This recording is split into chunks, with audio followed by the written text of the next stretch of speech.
Hello and happy match day to you as we sit here getting ready for the conclusion of match day 3 in Group C, where at this point the conversation is really what is going to take place in the Malawi Zambia matchup, because that is where the group will be decided. We already had Group A come up 2 days ago, Group B concluded yesterday, and now Group C completing itself. Guys, welcome to Shape of Football. We do primarily Canadian and African content here. So we've been covering the women's AFCON. Thank you for everyone who's been by, whether it was for match day one for Group A. We didn't do too much, just a recap. We were there yesterday for Group B's game where we saw South Africa get past Burkina Faso and then Cote d'Ivoire get past Tanzania, sending both of the winners onto the quarterfinals. And today, Malawi are already through. So the question comes down to who is going to join them, and the Malawi game is certainly going to impact how that goes through. And how is that? Well, let's take a look at where we are and how we got to where we got in that sense as we just pull up our WAFCON groups. And we're going to use Wikipedia here because Wikipedia has the more accurate group standings. If you go to other sites, some of them don't have it properly sectioned off. But let's go to Group B here. Group C, apologies here. Let's go to Group C here. So, the first thing to keep in mind is at the beginning of Group C, we had Zambia getting past Egypt 6-0, then Malawi getting past Nigeria 3-2, which meant Zambia sat at the top of the group with 6-goal difference and no head-to-head games. And then Malawi and had got past Nigeria by the score 3-2. Tabitha and Temwa both gained the goals for Malawi, and you move on. In match day 2, you had Malawi getting past Egypt by score 3-1, and Oshala with the 8th-minute goal getting past Zambia 1-0, which meant, and where we currently stand, Nigeria have the head-to-head over Zambia. Egypt are technically alive, but it's by the thinnest of threads. You'd have to find some thread that is finer than Egyptian silk and cotton to find where their chances are. See what I did there? But here's where it gets interesting for match day 3. For match day 3, we have Malawi who will be facing Zambia. And that game could have multiple results, but the one that Nigeria does not want is very simply, they do not want Zambia to defeat Malawi if Nigeria defeat Egypt. If Nigeria doesn't defeat Egypt, everything they fought for is dead. It's similar to what was happening with South Africa yesterday. If you can't defeat Burkina Faso, everything else that Cote d'Ivoire does for you means nothing. So Nigeria should defeat Egypt. That's what they're hoping for. But Nigeria, let's just put that on the side. If Nigeria defeat Egypt, they need Malawi to either draw or defeat Zambia. A win for Zambia pushes Zambia above Malawi, which means you'd have Zambia in first, and then you then have Malawi in second because of the head-to-head. And because of the head-to-head, if Malawi and Nigeria are drawn on 6 points, Malawi have the head-to-head. Therefore, Nigeria, the Falcons, would be eliminated from that point, which is why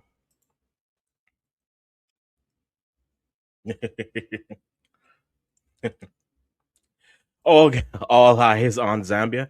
Listen, that's the game that matters, JD. We got the WeMax. JD, we're gonna be up all night tonight, so I'll jump in your chat. We'll be chow.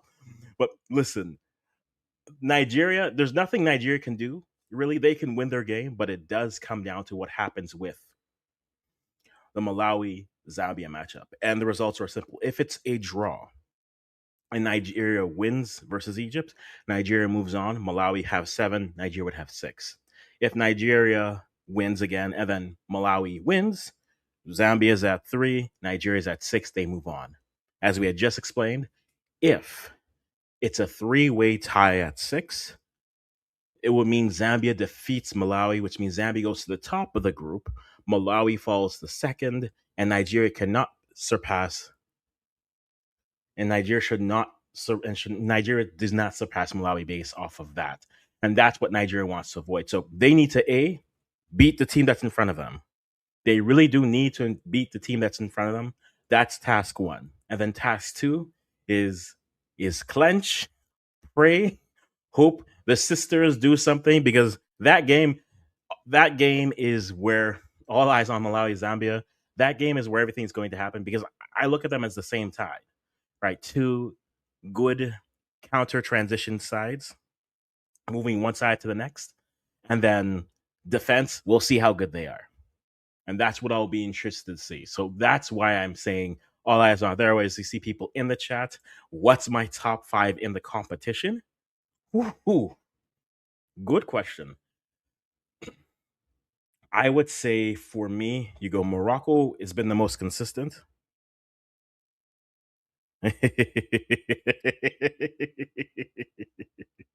Maybe. I say this respectfully, JD. I hope it starts for you tonight. I hope it starts for you tonight, because then you can have decent sleep hours for the next, few days. That's my hope for you. That's my hope for you, sir. If you guys haven't already, go subscribe to WeMax. You guys, great African content on that channel, as well as his IMAX, who does all sorts of club football, a little bit of Jamaica, and club football more so on the IMAX channel. So if you haven't already, touch up that button there. But my top five teams in the competition so far. Let me get to that here, because we look at the teams.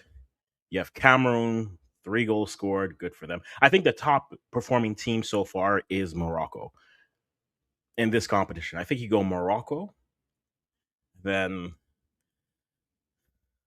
probably crazy, a team that never qualified, but hey, they topped their group, Cote d'Ivoire. So that's 2. South Africa haven't been impressive, and so that's where it's a little bit lacking. Malawi, I think, has to go there because the Nigeria game won, and then they took care of business against Egypt. I think what they do against Zambia, they're already through. It just comes down to if they're going to go in first or in second, and that's what it is. So I think Cote d'Ivoire, Malawi, Morocco, those are my 3. Group D, I don't know if you can put anyone in Group D. I know Morocco are leading their group, but Morocco haven't looked. Sorry, Cameroon. I'm saying all the names here, so apologies. Cameroon, I know they're leading the group. I don't know if they look that impressive. So go 3. I might have to go Algeria as number 4 here. Morocco, yeah, I'm not fine with that. So Morocco, Cote d'Ivoire, I'll go Malawi, I'll go Algeria, and then results pending today.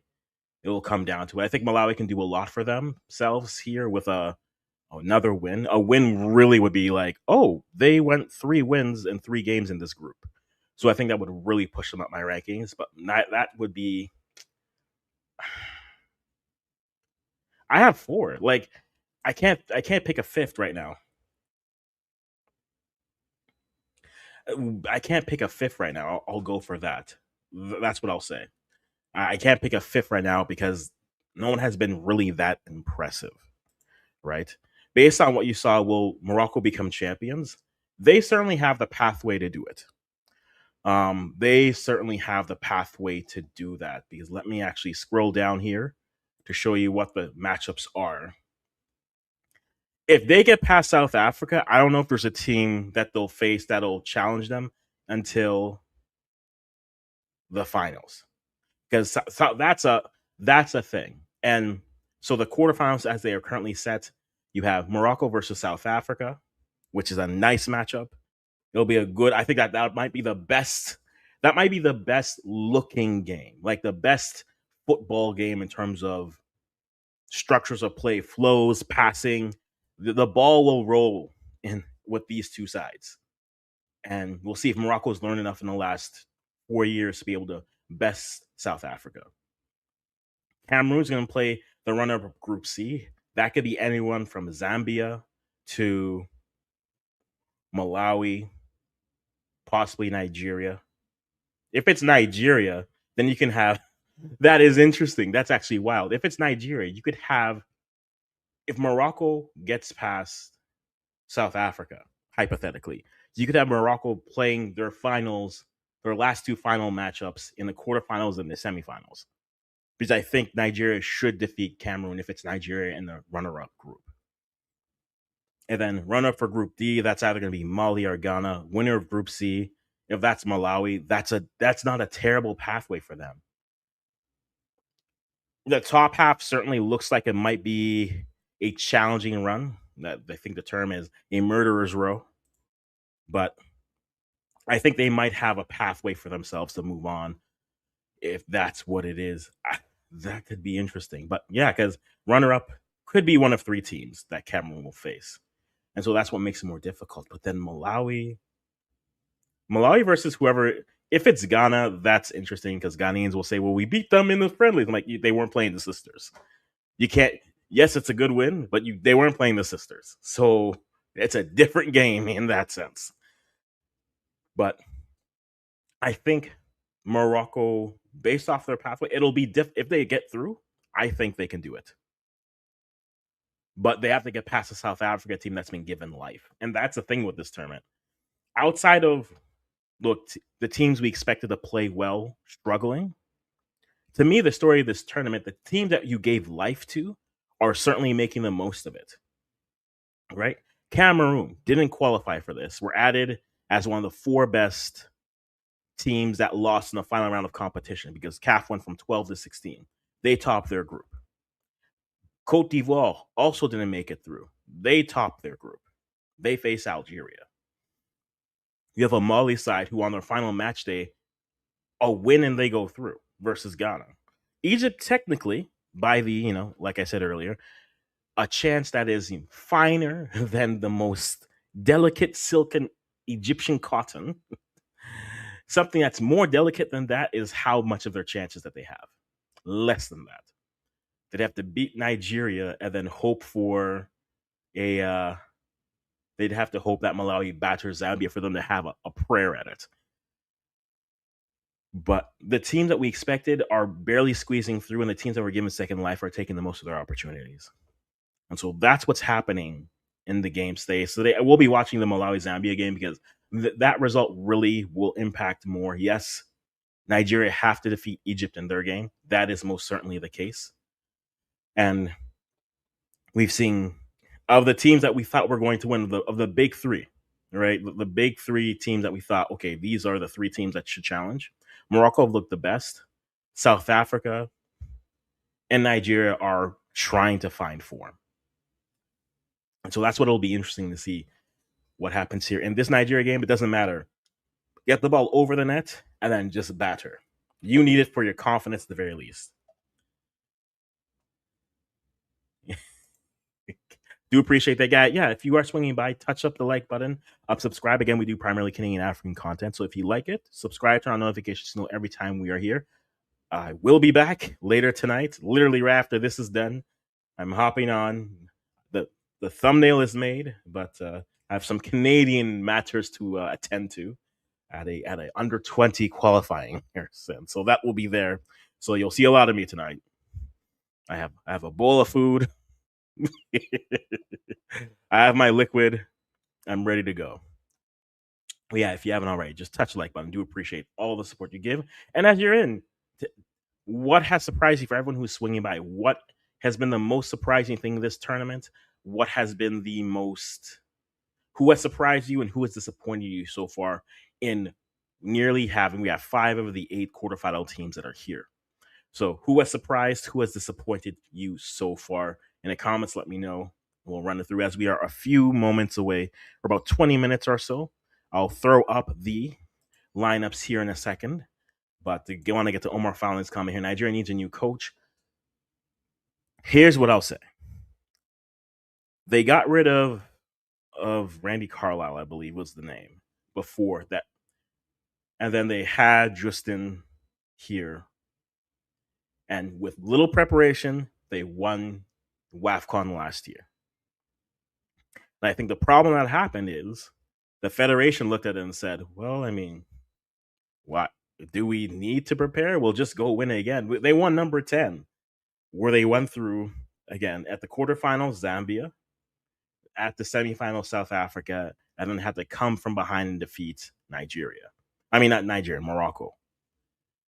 And so I do think, yes, getting rid of Carlisle, who was coaching collegiate in the States, but then also was the Nigerian coach. And if you read the headlines, you read in between the headlines, you see all the general tropes and issues that are there.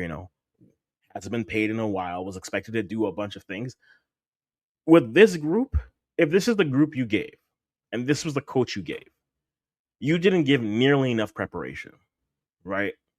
Whether you thought they were going to or not, I think there was a real concern with this Nigeria side because coming into this competition, remember, qualifying, they got past Benin 3-1 on aggregate. It was 2-0 and then 1-1 in the second matchup. Outside of that, their preparation games, they didn't have, I wouldn't say high profile games, but they didn't have games that would really get them ready. They had a lot of African matchups, which was fine. But where I think they struggled is they didn't have enough preparation games for them. And that's where I think they look like they look. You also have players who are coming back, right? Esro Karonko has been out for the majority of the season here in the Northern Super League in Canada, and she just came back like 3 games ago. So match fitness maybe wasn't there, but first game she's put in the starting lineup. If that's your striker of the now or the future, you can ease her back in, right? You still have Oshwala on the bench, you have Canoe on the bench, you have players that you could turn to. I think if you talk to some of the Nigerians who support this side, the conversation might be more of a we're always leaning on the same type of players, and that's where the struggle is. And I can understand that. At some point, the future has to be now. The future can't always be the future. But that being said, I've looked at this Nigerian side. Their coaching, I've not had faith in it. They got it done against Zambia twice. That's his calling card now. He'll always be able to beat Zambia, but you lost to Malawi. And I think that's the concern. So I do think they need a new coach, no doubt about it. But I also think they need better preparation coming into it. I think that's the reason why you saw some, and again on the preview I did with on Clinton on the channel, why he was raving about Ghana was, well, look, they've actually gone outside and played teams, right? Ghana came in and they played Russia, they played Chinese Taipei, they lost to England 2-0 in England.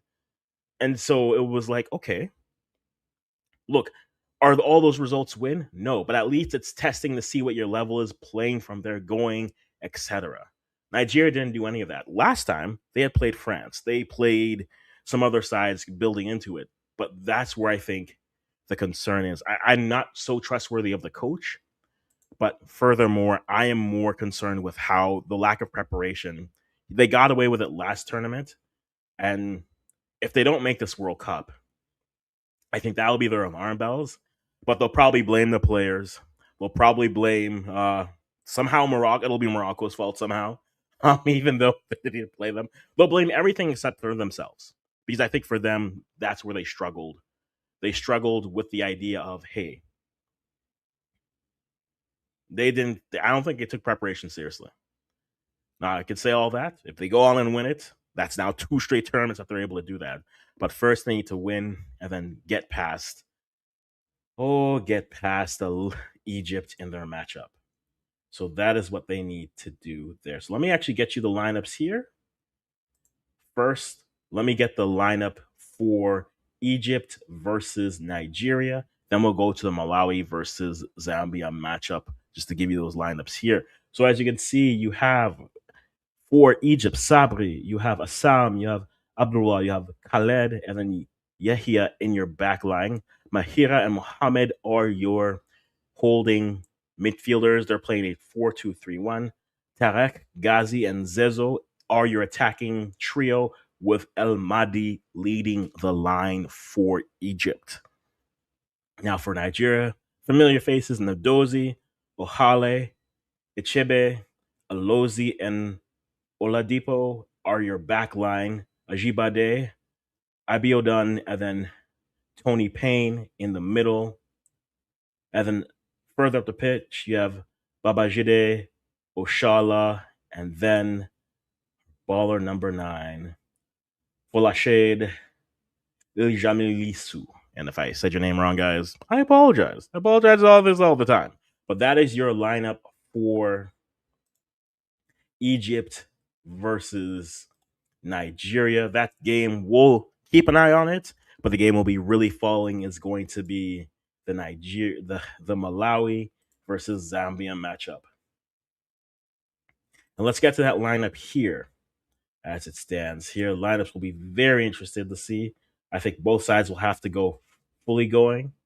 And we do have this interesting lineup changes. So we'll see what we have here. So for the Zambia Malawi matchup, for Zambia, you have Nali, you have Nachula, Mwememba, Maluba, and Belemu. That's your back line with Firi, Lungu, Chisle, and Chilufia in the back line. No Rachel Kundananji in the starting lineup. Only Barbara Banda, I think Grace Chanda up top. Now for Malawi, you have Tabitha and then Temwa Chawinga. The midfield supporting them, you have Kadzare, Chinyamula, Negulewe, and then Tom. And then the back line, you have Kumalo, Madise, Chinzimu, Kandawiri, and then Sikelo in the goal. And again, I'm sorry if I butchered the names here. So those are the lineups, and let's go over the scenarios one more time for those of you who are going to be here with us. The scenarios are very simple. As it stands, Malawi are in first, Nigeria are in second, Zambia are in third, Egypt are in fourth. In order for Egypt to go through, they'd have to beat Nigeria by about 12 goals, and then hope Zambia lose by other goals and hope other things come through. That's Egypt has to beat Nigeria by a bunch of goals. That's the only scenario, and then hope that Malawi defeats Zambia. So that's Egypt's scenario. Zambia, a win puts them through. A win, assuming Nigeria wins their game, and then if Nigeria ties their game, a win puts them through. If both of them tie, if Nigeria and Zambia both tie, Nigeria goes through.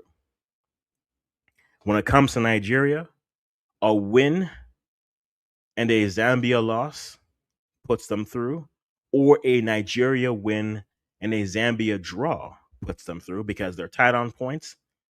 That is the issue. And then Malawi, anything they do, they're going through. They could win, they top the group.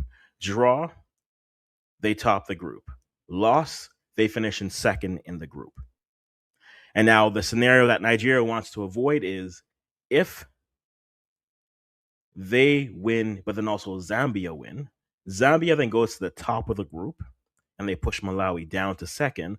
And because Malawi have the head-to-head, which is the first tiebreaker over Nigeria, Nigeria would then be eliminated. So if there's 3 teams on 6 points, Nigeria are the one who are headed to the airport and going home. And that is the scenario that Nigeria wants to avoid, which is why that is the game we're going to be watching, i.e. the Malawi-Zambia game, because that result impacts the group far more than the other game does. Nigeria winning puts them further up, but Zambia can still qualify with a win. As we said earlier, you still have to win your game. We've seen enough. Tanzania got past South Africa, and we thought, is this something? And then Tanzania were not able to find another win for the rest of this competition. So for them, it's take care of business, and then for Nigeria, it's take care of business and then hope for the best. A 1-1 draw. I feel like this Malawi Zambia game could either be the most exciting high-scoring game or the most exciting low-scoring game. Chances and chances will be in this game. That's how I see this game going. That is how I see it. And guys, thank you. We're at 1434 so far. So thank you everyone who have touched the like button. Truly do appreciate it. Thank you for just coming by and finding this channel. Really do appreciate it. Hoping, let's get... I'm ambitious. let's see if we can get to 1500 by the end of this stream.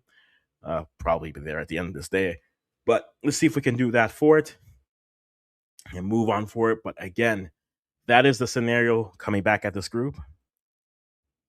At the end, Kalonga Wanyali says at the end, Malawi will win this game. I think I think they are a lot more similar before. If you looked 4 years ago when they faced each other, that was the first matchup in the first stage of qualification.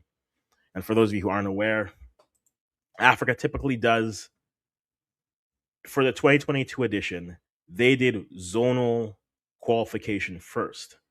And so what ended up, no, they didn't do zonal, but within the first draw, and I'll show you the result. This was the last World Cup qualifying WAFCON edition. First round, Malawi versus Zambia. Right? That was the first round. A team which has, again, Tabitha and Temwa Chawinga, probably the best siblings in terms of football on the continent, let alone two of the better strikers in the world. So they go out first round. There's nothing they can do. You see other teams. Algeria gets to batter Sudan 14-0. Kenya gets to batter South Sudan. Nothing against the Sudans. Nothing against the Sudans. Right? But those teams are able to do that. And then the next round, this is 2022, just to show you what happened with that edition. And then the second round of qualification happened. You had Uganda going because Kenya dropping out, all those teams coming through. And then the final round of competition, you got your qualified teams there. That's what had happened here. Right. And so that's what made it rather fun in this year's edition for qualification. Malawi's pathway was a win by Congo, as Congo had to drop out.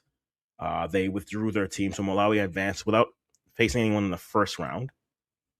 And then in the second round, they faced Angola and had a 2-0 win, getting 2 goals in the second round of it. And again, you had South Africa getting past 2-1 of DR Congo, and maybe we should have seen the warning signs in this game. If we looked at their pathway, maybe we should have paid attention more to South Africa. Tanzania got past Ethiopia. Zambia got past Namibia. Burkina Faso got past Togo. Algeria got past Cameroon 3-1. And look at Cameroon now, topping their group. Egypt qualified. They got beat 7-0 by Ghana. Gambia fell 4-1 to Kenya. Benin, I think the only team which was hard pressed in this round, and fell to Nigeria. Capo Verde got past Mali 1-0 and then 4-3 overall. And then Senegal got past Cote d'Ivoire in penalties. Both rounds is where they sat. And so that's how both teams got there. But now we wait and see who was able to come through. Leave your predictions in there as we go. We will be win this game. Okay, Miracle Blessings, I see you. Let's hope that they are able to. All right, Emmanuel says, Zambia, we're winning the game. If Zambia wins it, you're going through. If you don't win it, it gets a little bit tighter at the top of the group. And that's what we'll do. So we're going to keep an eye on both games. We will be primarily on the Zambia-Malawi game because that group,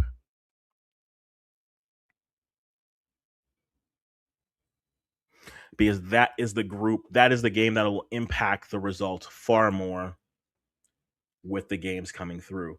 So that is what we will be here with. But if any updates come in on the other games, we will certainly let you know. We will update our score bug up there to keep you up to date with everything that's going on. And let me get. It's like you never have it there. Oh, there we are. Perfect. So Malawi and Zambia. So we'll have our score bug here. We will be watching. We'll also keep track of what's going on in the Nigeria-Egypt game. On paper, which has probably failed us so many times. Paper has told us which team should win, and then the pitcher said, nah, forget your dreams. Forget your dreams. And that's what we will be waiting for and watching. So let me get my stream up. 5:35. Good times. And this will be here. We will be here keeping it. And depending on who's doing commentary, this might be the better commentary table for you. So let me know who you have picking. We've seen some Zambia fans saying they're winning. Nigeria is going to win their game. If that's a scenario, it could get very interesting. And again, one more time on the scenarios. As long as Zambia wins, they go through. Malawi are through. It just comes down to if they're playing in first or second in their group. And that'll be the difference between Cameroon or playing Mali or Ghana in the next round. But this is the game we'll have here. We'll be keeping an eye on all the results. And we will certainly be there to let you know what's going on. But if you're passing through again, touch up the like button. Subscribe if you like this type of content. Again, we'll be here for most, if not all, of the games as much as possible. That is certainly will be there. As not there. And if you're looking for where to watch it, look, someone probably has it on YouTube. Let's be real. However, if you're looking for a place to watch it, I would suggest if you have a VPN, turn that on. I have been emotionally and spiritually in the UK. And when I have it set to that, I can watch all of it on the YouTube channel for free. And so there's a little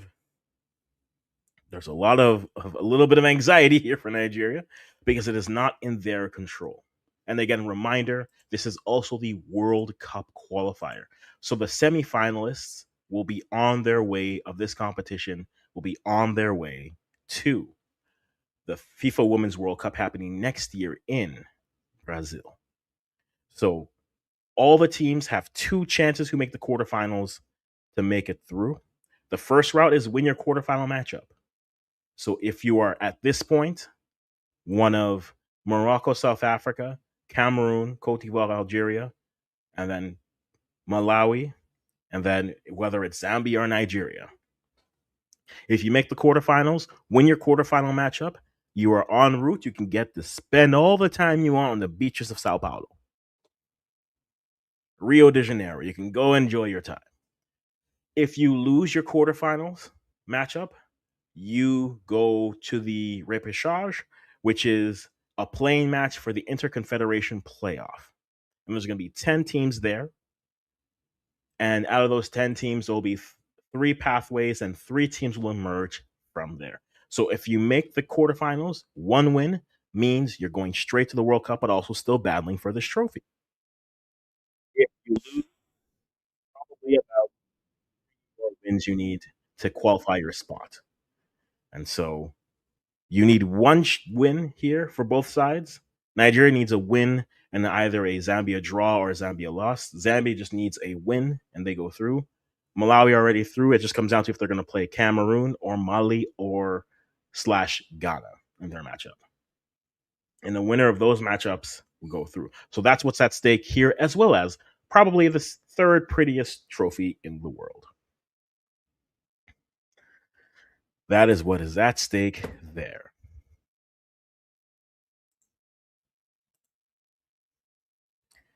Alrighty, all right. Rashid Aziz watching live from South Africa. Yep. But in Malawi, it's gonna win this match today. So you think Malawi wins it? Okay, Rashid. So if Malawi wins it today, then that means if Nigeria wins their matchup, they go through. That would be quite. I think Nigerians would be happy with that, for sure. All right. Luis Chopanda says Malawi 3, Zambia 1. A lot of Malawi wins, but Zambia is in the chat as well. I like a good lively set as we have the anthems going on right now.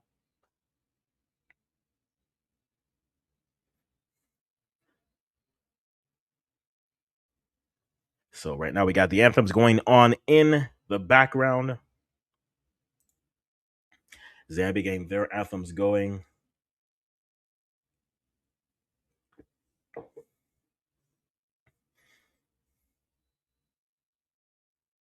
The one thing I will say that I don't appreciate always is they have the supporters behind the benches which I think great to feel the energy, but from a visual and just a television standpoint, it is a tough view. It is a tough view. As we have, all right, as we have Zambia will carry the night. Hey, it's still day here. Says a Malawian supporter. I'm sure that's what they're saying to themselves. But let's see. Are we gonna get a good color clash here? This would be very good. I like a good, solid color clash on both sides. But the teams are congratulated. Looks like we're gonna have Malawi in the red, and then we're gonna have, and then we'll have Zambia in their green kits. It looks like a nice regional battle. So a 4-4-1-1 for Malawi. Again, the lineups are correct as we had stated earlier. Gaje, Madise, Kualo, and Shinuzu in the middle. In the back, sorry. And then Gamori. Okay, so they're saying more of a 4-5-1 versus a 4-4-1-1. So Tabitha showing is the 9 with Temwa in the back, supporting in the midfield. Both sides being very weary of the other side's pace and athleticism coming back at them. Most certainly. Oh, Gift says Malawi will take another 3 points. It will be a day. So Malawi are in their green. Malawi are in their reds with the in their socks with the trim, the green trim on them. I love a good color clash when it comes to games. That is something I'm always a sucker for. And then Zambia in their full greens. So this will be good. This will be a good matchup here, a good matchup as we go. Again, we'll have it on the screen here. And we'll keep you updated on what's going on with the Nigeria Egypt matchup.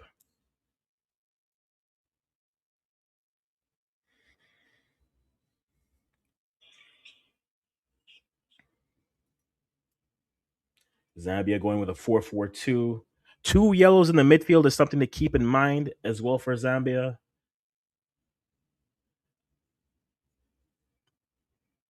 And so that's something to keep an eye on. And the official word is Rachel Kudananji is out with a thigh strain. So no Rachel. It'll if Barbara has to carry this side, it'll have to be all Barbara, all pace, all gas, no brakes. And so that are your lineups there. Barbara Banda leading Zambia. And then Malawi going through. Again, a draw gets it done for both sides for Malawi. They're going on one way or the next for certain.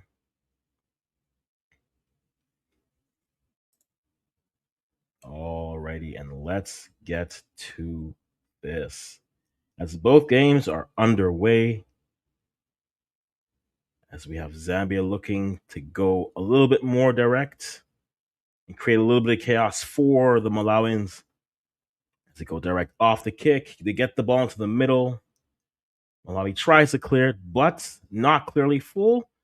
And a shot goes over, and we have a goal kick.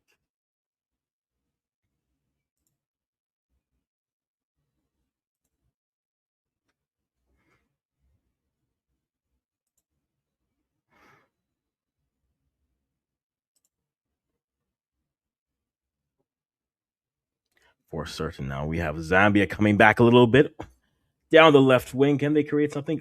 Oh, it's now with the shot. I see a little bit more of the stands filled. That's good. I'd much rather have that. But both sides sending some down the line warning shots first to start this game. Still 0-0 there. And again, if everything stays the same, Malawi and Nigeria move on for where they are. For both sides, it's going to be getting the ball out wide into dangerous spaces and then trying to let their very pacey forwards do something. It's a moment of a magic moment.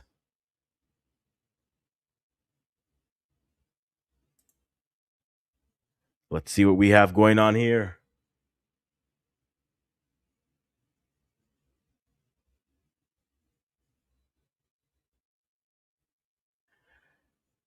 Come on, stream, stream, stream. My stream is lagging, so I do apologize for that. But let's get with what is happening. I know the tracker just said.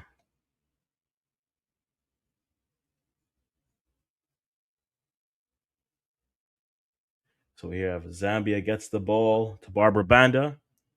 She's down the left hand side. She's looking to create something. And she like that? Hey, hey. Barbara Banda don't play. This Barbara Banda does not care for Nigerian youth. Okay, she says, "Look, I'm making my World Cup with this country again." Banda cuts inside, gets it inside. It's past the line. It is clear. 1-0 already.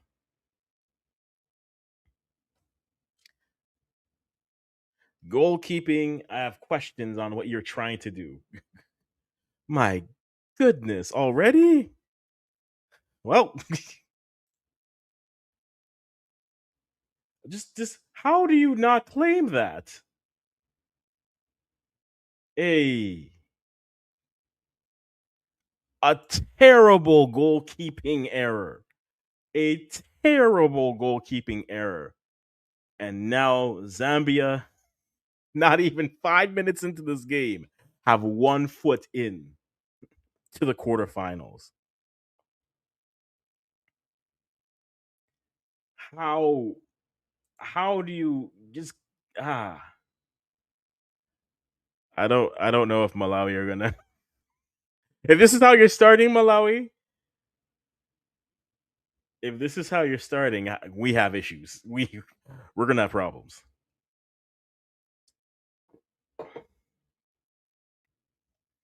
So a corner here coming up for Zambia, already up 1-0. Already up 1-0 in this game. Off of a poor gather from the keeper. And the next shot comes up over and tipped over. Okay. Malawi need to settle this game down here because you you cannot go down 2-0 already. But Zambia are trying to say, hey, we've been well, you were the what if team, we are the team that is already 1-0 for Zambia. Nigeria can do nothing. Nigeria can do nothing already. Let me check in on that game, see what's going on there. It's still 0-0 for Nigeria versus Egypt. Only one shot in that game so far, but Nigeria they have the they have the run of the possession right now as Zambia looking to get going again. It's chance after chance.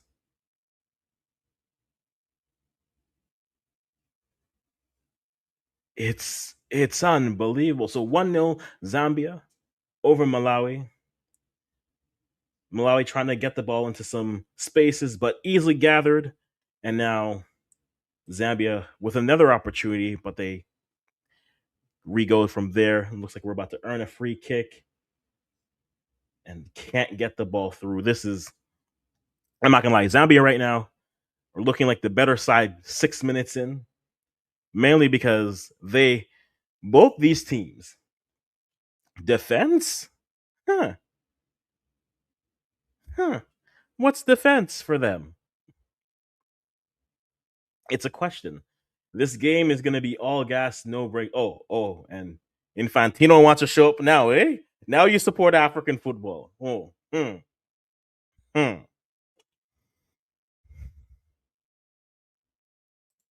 Let's see what we have. Let's see what we have going on here with a free kick coming up for Zambia right outside of the box. Could be a dangerous spot. If you are Malawi, this is not the way you want to start this game.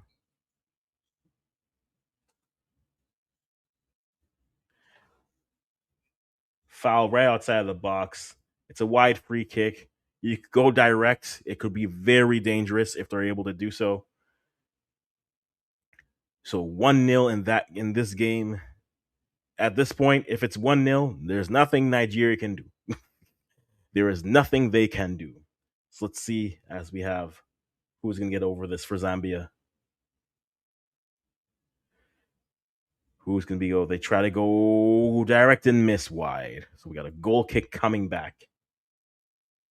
Try to cross in, but just too much on it. And now we have Malawi with the ball, trying to build out. And I think this works out very well for Zambia because now Zambia, right now for Zambia, you get to sit back and play transition and counter football, which is, I think, better for your strengths. The early goal does it. Okay, you're saying Zakalia, you're saying Malawi, you want them to win. Okay, Fatsani, Jamaica says Malawi 4, Zambia 1. Well, so far, Zambia have their 1. Okay? Zambia have their 1 so far. Malawi needs to get at least 1 for this group to come alive again. They need them to get their 1 from Malawi to get this group alive again. But missed, direct hit goes over. We'll see what they're able to do here. As Zambia wins the ball back in the midfield, they move it in. Is this another opportunity? Is this another chance for them?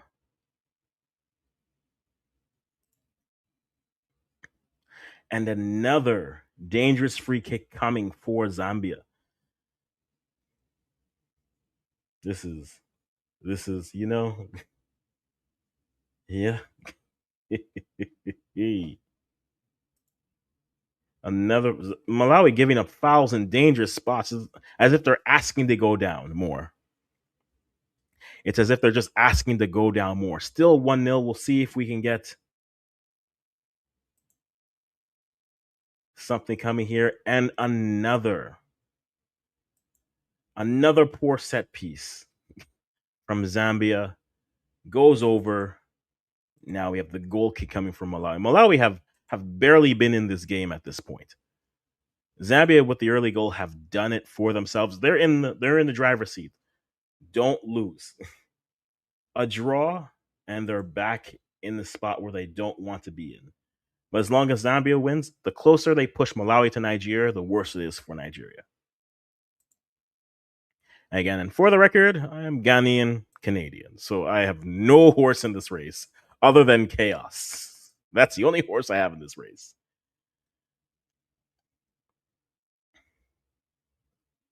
But here we go. They try to go long, dribbling out direct, taken back by Zambia. Zambia goes down the left-hand side, their left-hand side, seeing if they can create something, and too much on the physicality. Foul coming up. Free kick coming for Malawi. Free kick there. So here comes Zambia back with it.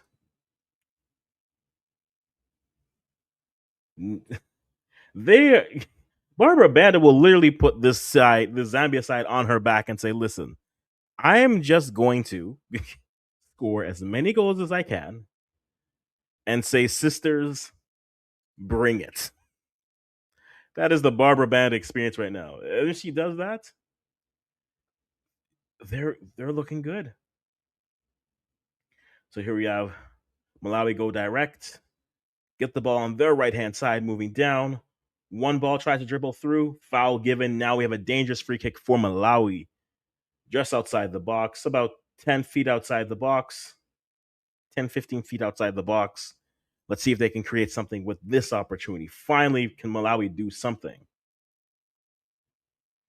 As Tabitha goes down wearing the armband. Again, down 1-0 isn't the end. They just need 1 goal, but the problem for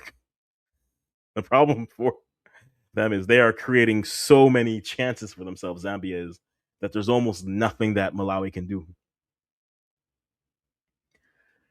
All right, so free kick coming in. Tries to step over it. and goes right off a deflection. Now we have a corner kick coming for Malawi. Corner kick coming for Malawi. A good save. Goalie had to be safe, tries to put it away.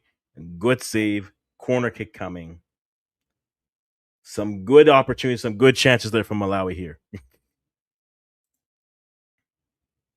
All right, so corner comes in.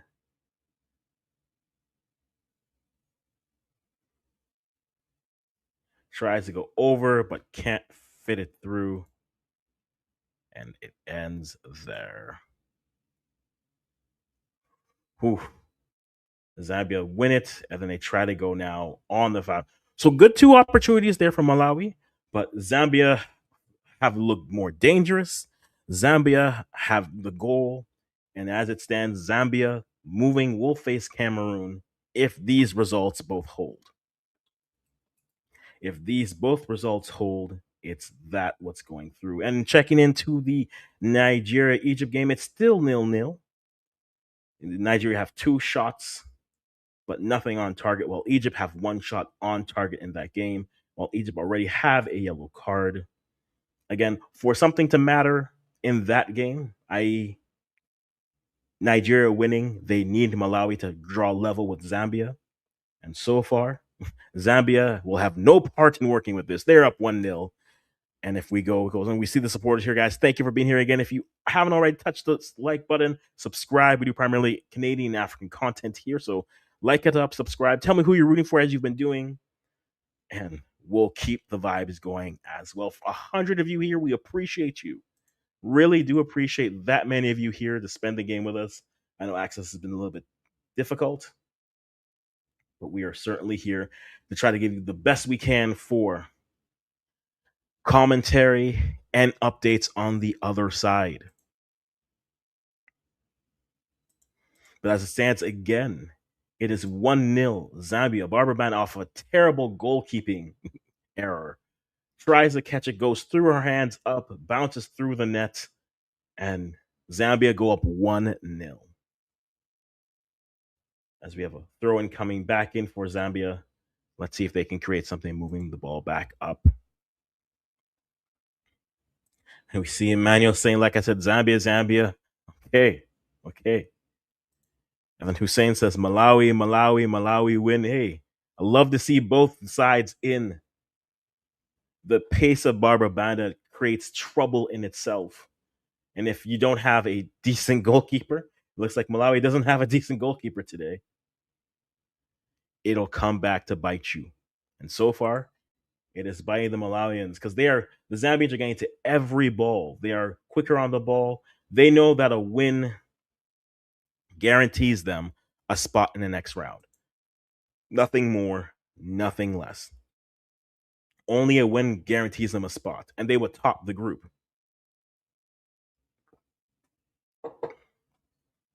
Which could be very interesting because then a win, possibly, if as it stands, a win would put you'd have storylines everywhere.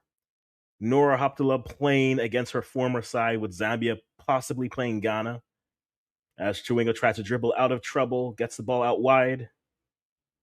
And she tries to go direct, but easily dealt with by the Zambia defense as they put the ball back up the pitch. Looks like Malawi are starting to build more and more into this game as they have a deep throwing coming in. I'm liking this more from Malawi. It was a bad start, but we're only 15 minutes into it. Grow into the game. There will be chances in this game. Right now, possession looks 54-46 so far. But Malawi need to grow into this game and give themselves the opportunity. Don't try to press too much. Zambia are in the driver's seat as they sit. It's 1-0 there. And if the results stay as they are currently situated, you'd have Zambia topping the group. And then Malawi finishing in second, which would then mean, as it currently sits, Malawi would face Cameroon. And then Zambia would face either Mali or Ghana in the next round. And checking into Nigeria, Egypt, still 0-0. Nigeria have yet to record a shot on target, but they have 3 shots on the goal. The only shot on target is from Egypt with their one and only chance. And so, a very uneventful game from both sides. We'll see what they're able to create as it goes through. But Zambia certainly taking the ball into their initiative and moving it from there, as we have now a direct ball going from Malawi. They're seeing if they can try to create something down the middle, but it looks like they're going to have to reset here a little bit to gain a little bit more of the possession and just build things up a little bit more. When you don't have that strong in the middle, both sides are just want to go direct. And we're seeing just both sides wanting to go direct, but in terms of going direct, that's Zambia lives for that. That is what Zambia is living for. And no Rachel Kudunaji, which means it's Barbara Banda. And when it's not Barbara Banda, it's Barbara. And when it's not Barbara, it's Banda. And when it's not Banda, it's Barbara Banda. You get the drift. It's a defend well, get in front of direct balls, direct passes, deep. I'm not on a Jamaican stream. I could say what I want. But the route one is there for them and they're defending it well. Zambia have yet to really grow into this game. But if 1-0 isn't terrible, they just need to do their best to keep it at 1-0 and keep the equalizing as an option for them.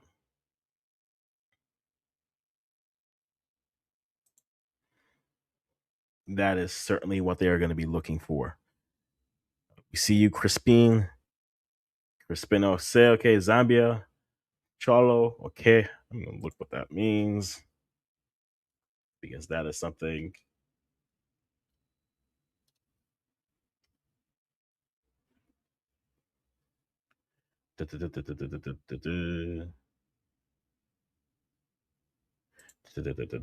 Oh, to the world. Everyone has a to the world statement. Okay. Good for you. All right. As you have Sambinha, who's down. We'll see what they can go with that. But looks like we're going to have Zambia having to defend a bit here as we have a deep throw in. A deep throw in coming from Malawi. Let's see if Malawi can create something with this opportunity.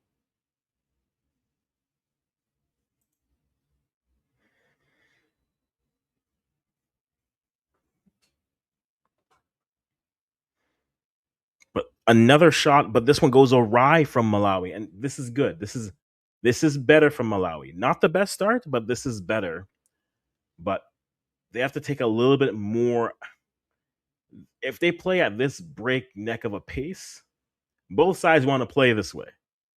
And so if you're Malawi, I know passing, you may not have the patience for passing, but you need to find some patience to take a little bit of the air out of this game. Because the quicker it goes, look, yes, it's just Barbara Banda getting chance after chance. Cardio is going to be that for her. And for Malawi, it's you need to be able to find something in these moments. So better from Malawi as they're growing in. Not as much possession, but a few more chances created for them. And that's what they're going to need to do. But again, as stated, it is still 1-0. It is still 1-0 in this game as looks like Zambia gets the ball into a dangerous spot. Can they put something on frame? At this point, I don't trust the goalkeeper, but dealt with, put away. If you are Malawi, you are playing with fire if you want to keep on giving chances to Barbara Banda like that. You have to you have to be better. You have to be better. And giving you an update that doesn't mean as much currently. However, Nigeria have just scored.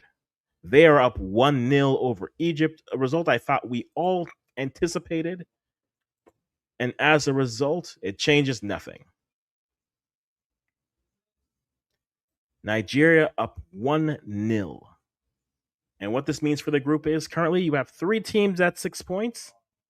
Unfortunately, that still means Nigeria are eliminated. Banda in the second minute is there. But Nigeria go up. I'll try to get you the goal scorer here for you in a moment. Let me find this goal scorer here as Barbara Banda trying to implore her side to continue to play well, continue to find moments.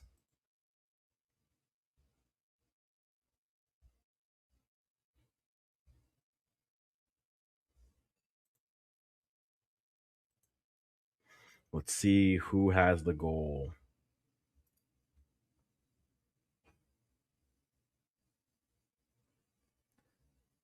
Is it Oshala who has it? Let's see. Nothing as of yet, but I'll get that for you. But right now, it is 1-0 for Nigeria.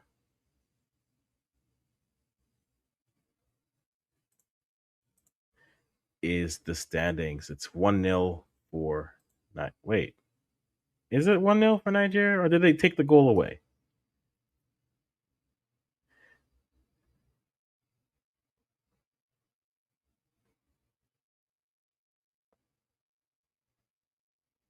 Okay, here you have Zambia with another shot. They put a shot over the bar. Like, yes. Goal in the 24th, not the 24th, but she has to go. So Oshala getting the goal scoring going for Nigeria. So it's a three-way tie at 6 points as it stands, unless this is lying to me, but it does nothing. Because right now, the other thing I'm seeing in this game is Zambia is able to get the ball out wide on for anyone. If they had Rachel in this game, this might be, based off how Malawi are defending, this could be problematic. Because both sides, I feel, are all goals, no defense, but Malawi's inability to really pass is really what's going to do them in here. They can't get the ball to Tabitha or Temwa, and a deep shot put on, but easily dealt with. And again, that's the issue. The issue with this Malawi side is they know you're going to be leaking, but you have to outscore your problems. And so far, only Zambia have scored on a. If that's how Malawi goes out, that I mean, Malawi won't go out on that goal. But being able to face a second place side versus facing a first place side will be a difference in this side because it's which side of the bracket that they find themselves in. That is what's going to make it really interesting as we have an injury for Malawi. And I'll get you who's coming in for them here in a moment. Substitution. Let me just update this for you here.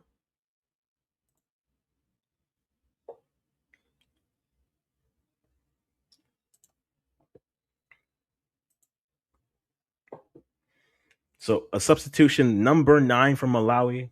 She goes down, unable to continue. So our player Tom is unable to go on. Sabina Thom is unable to continue. And so she is going to be replaced by get you the name here. So first substitution already for Zambia. I mean, it's not for Zambia, sorry, for Malawi. And so that's definitely you don't want to have to make a substitution that early. But now here comes Malawi with the ball. Can they create something? Gets past one, gets past two, tries to cut it back inside, tries to chop it back, but looks like she's about to lose it and gets it back to the defender. Wonderful. And now some better, but then it's pass, and then woof the ball forward here. It's going to be it's the battle of the long ball today. It's going to be the battle of the long ball. As possession has improved slightly, Malawi goes up with it, up 1% based off the last check-in. But Malawi really need to grow into this game because Zambia right now are creating the better chances. are creating have got a chance out of something that they haven't really deserved. And if that's how you concede first, that's going to be a problem when you play some of the better sides. That's certainly going to be a problem when you get a little bit better. Stanley, good to see you, good sir. Live ZNBC, good, good, good, good, good. If anyone's looking for it there, wonderful. Okay, Zambia 4, Malawi 1 says Alice Kunda. Okay. Hey, I love to see the support in the chat as always. Ari Capisto is saying Temo with 2 goals and an assist. Well, she better start soon because Malawi need all of that right now to go back to the top of the group.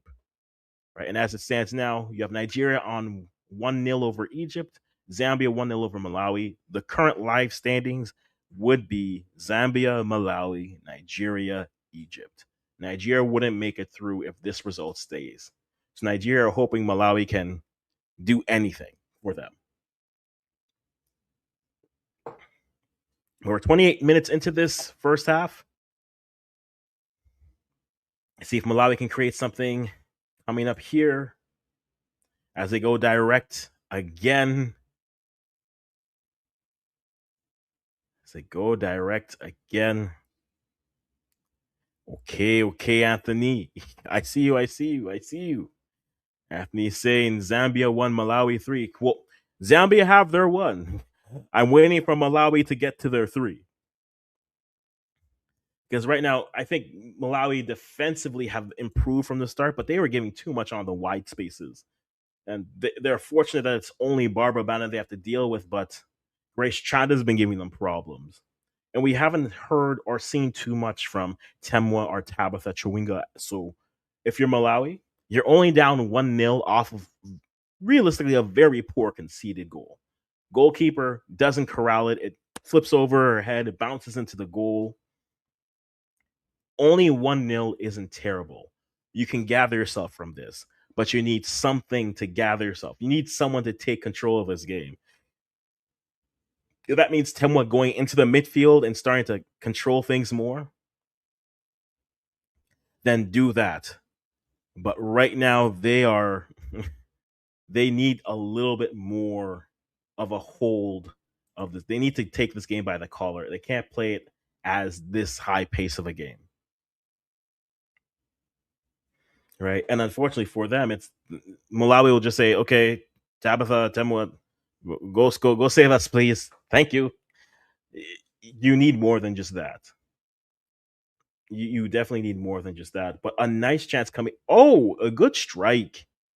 Good strike there by Malawi. Okay, again, growing into this game. I'm liking this from Malawi.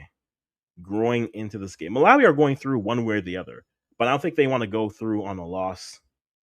If the results stand here, Malawi is playing Cameroon.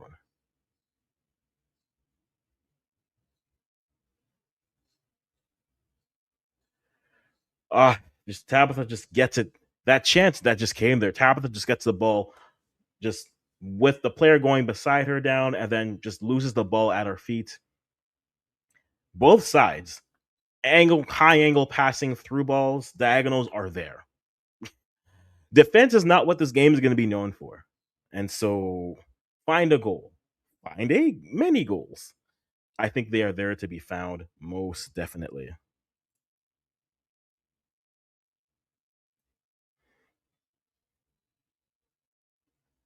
As it's still 1-0 for Nigeria over Egypt.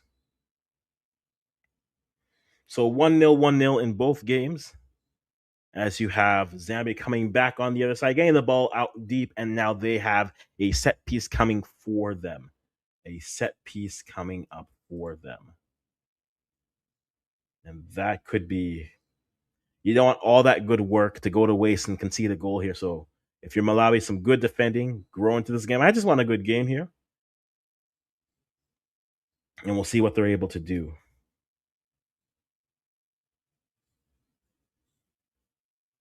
But as it currently stands, yes, Zambia, they got the crossing. And the shot goes awry. Goal kick coming. Goal kick coming for Malawi who go quick. They got the ball down their right hand side, attacking side.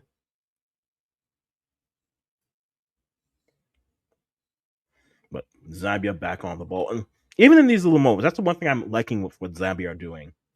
They are at least trying to take some air out of the game as it goes. They are trying to.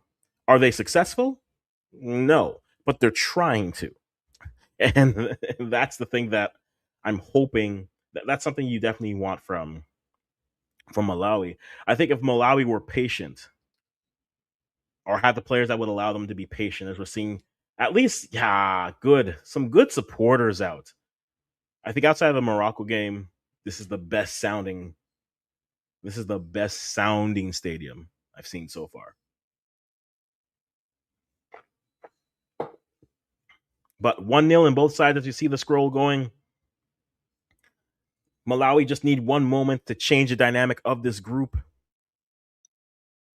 Zambia holding on to not have to hold on for the dynamic of this group.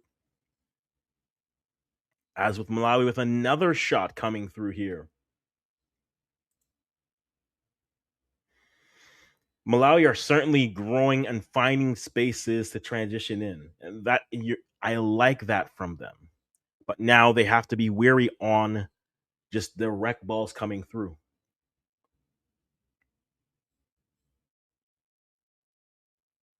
They just have to be wary of it because there's going to be an opportunity for a goal. And I think the longer this game stays 1-0, I think you give Malawi the chance to grow into this game more and more. Again, as I said earlier, this is either going to be the most entertaining 1 to 2 goal game, or it's going to be one of the most entertaining high scoring games. I don't think there's enough defense for this to be. We will not say yes. WAFCON match. WAFCON match. Yes.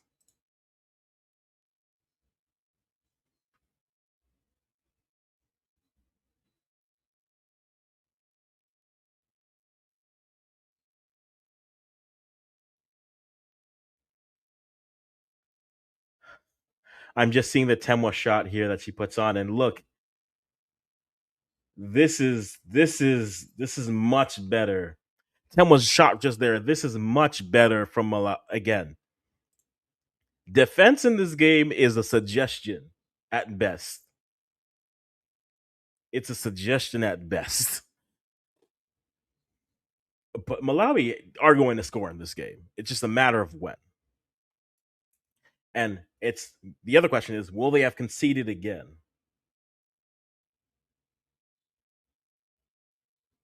But Malawi doing or buying and doing what they can do here. But another opportunity put awry. Goal kick coming here for Zambia. Malawi are certainly growing into this game, getting the ball into the middle and letting Temwa turn and put pressure on the defense. That's what you want to see from your star player. That is what you want to see from your star player. There's 4 shots on target combined on each side here, 2 from Malawi, 2 from Zambia. No real big chances because one of those chances comes off as an offsides, but Malawi have been the better side, but conceded a soft goal. And that is the difference. And you don't want to keep on doing this because all that good play will go back to bite you if you do not score.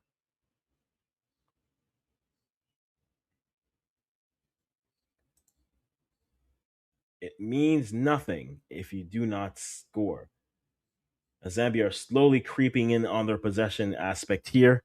I'm seeing a goal scored. Let's see where it comes here.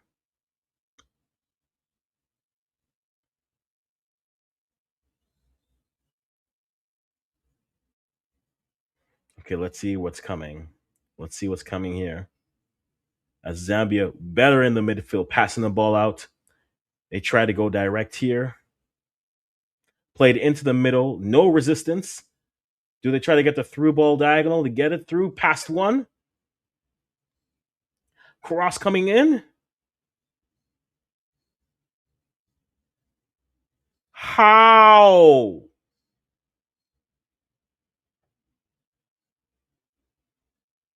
2-0. 2-0. 2-0. Nigeria, you lost to Malawi. There's nothing you can do. Zambia looks like they're topping this group. Hey, Zambia. It's not even Barbara. You conceded to not Barbara. 2-0 Zambia. Fury with the goal. Nigeria can do nothing. At this point, if you're Malawi at halftime, take everyone off, be safe. You make sure no one gets hurt for their next matchup when you play Cameroon. It's 2-0 in that game. 2-0. And there is nothing Nigeria can do with this result. Nigeria are eliminated at this point. Go play the kids. As it stands, Nigeria will not return to the World Cup. A staple and teams at the World Cup will not be there as it stands, barring a turnaround in the second half. Nigeria are headed out. Malawi are in second place currently. Nigeria need Malawi to score 2 goals. I don't think that's going to happen. This goalkeeper is selling the game for Malawi. And I'm not even trying to be critical, just the first goal cracked the door open as Prissa Shilufia scores. It's cut back to her, and it's a good goal. It's terrible goalkeeping. You can't get beat short side. You can't get beat goal side, but that's what happens. And as a result, it's 2-0. No, they're not in second. They're in third. They don't have the head to head over Malawi. They get pushed to third.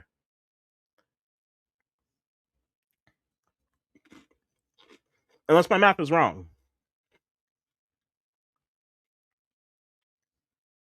Unless my math is wrong. Because head to head is the first tiebreaker. So it should be Zambia at first, and then Malawi, who are in second. They have the head to head over Nigeria.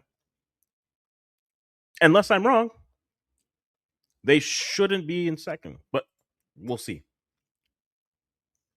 I'll double check to be sure, but everything I've read says that's what the tiebreaker should be. So we'll see. We shall see. Because Malawi already through. Like Malawi are through to the next round, just whether it's first or second. Fair point. And that's where I was saying it could be wrong. It's different with 3 teams versus 2. Okay. This isn't Ghanaian hates. This isn't Ghanaian hate. This is just do something. With 3 teams, that could be the case, and I'll look at that again. But I thought it was with the 2 that was there. But again, if I'm wrong, I apologize for putting out false information. Not trying to. Based off the information I had read, that's what I had understood. But again, I will take a look at it at halftime and we'll see from there. But as it stands currently, the only thing we do know is Zambia are going on to the next round. That's all we know for sure.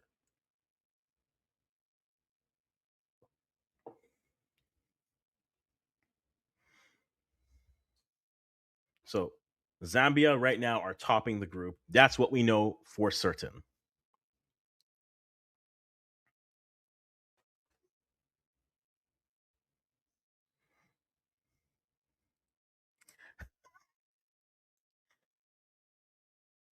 I have no warring bone in my body. Okay. I have no warring bone in my body. Okay. I want peace everywhere. That's what I'd like. As another chance coming in from Malawi. Can they do something with this?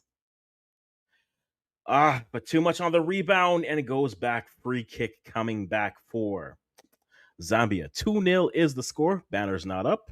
Banner back up. Banner is up. So Zambia up 2-0 on Malawi. Egypt still up on Nigeria. 1-0 in that matchup.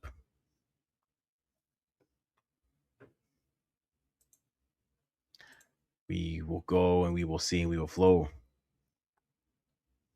You want 10 goals? At that point, they'd already be dead. At that point, they'd be already dead. All right, so 2-0 is the score for Zambia, Malawi, and then Egypt. Yes. I only thing I know for sure is that Zambia are in first. That's all I know for sure. The three teams is something again that is true. And so for now, Zambia are the group winners. That's what I know for certain. After that,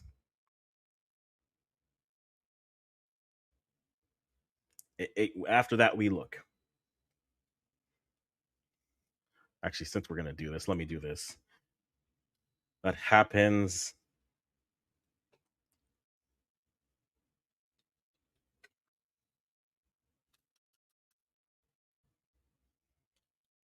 If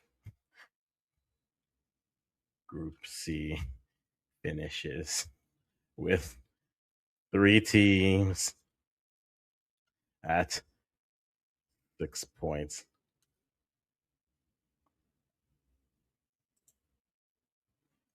Another again. Yes, the goalkeeper hasn't helped Malawi in this game, but Zambia is getting the ball out wide to anyone and everyone whenever they please. The goalkeeper just accentuates the problem. The issue is their wide, their fullbacks are basically ushers. They're just seeing them into the wide spaces. And Malawi needs to outscore their problems at this point. And right now, they've had good chances. So we'll have to wait and see. But just chance wasted. And on the other side,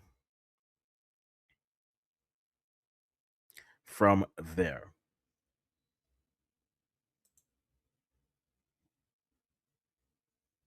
Womp, womp, womp, womp, womp. And that's the thing. Like, again, chipped up high. Can they do something with it? No.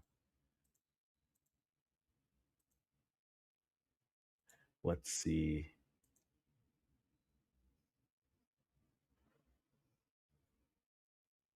Good cross there, but no one to get to the end of it. Zambia right now just showing the experience and just, hey, not wasting their opportunities. That is the case. It is something.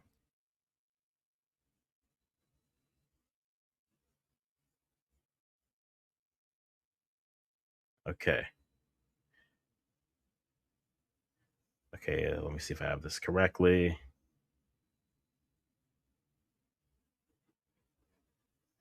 Okay.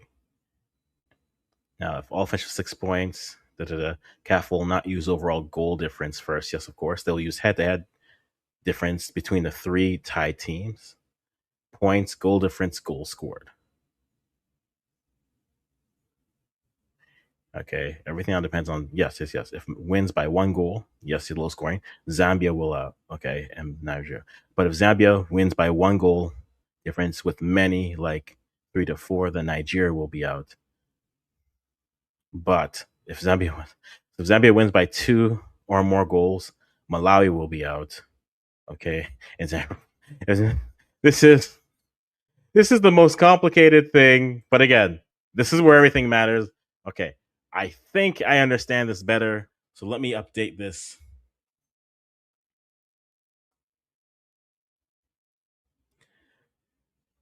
Okay, so Jennifer saying Zambia is taking it this year. Cool, cool. Firewall saying, okay, Nigeria will remain second regardless of the number of goals as long as they beat Egypt. Zambia 4-3 Malawian means they both go through and Nigeria are out. And you're saying Nigeria 2 goals. So Nigeria just scored a second, or Nigeria needs 2 goals. Yes, Nigeria have their second. Gift Monday from Oshala. No, Oshala leaves, and then a goal scored a few minutes later. So 2-0 in both sides. Yes, thank you. Thank you, Firewall. Having me look up things.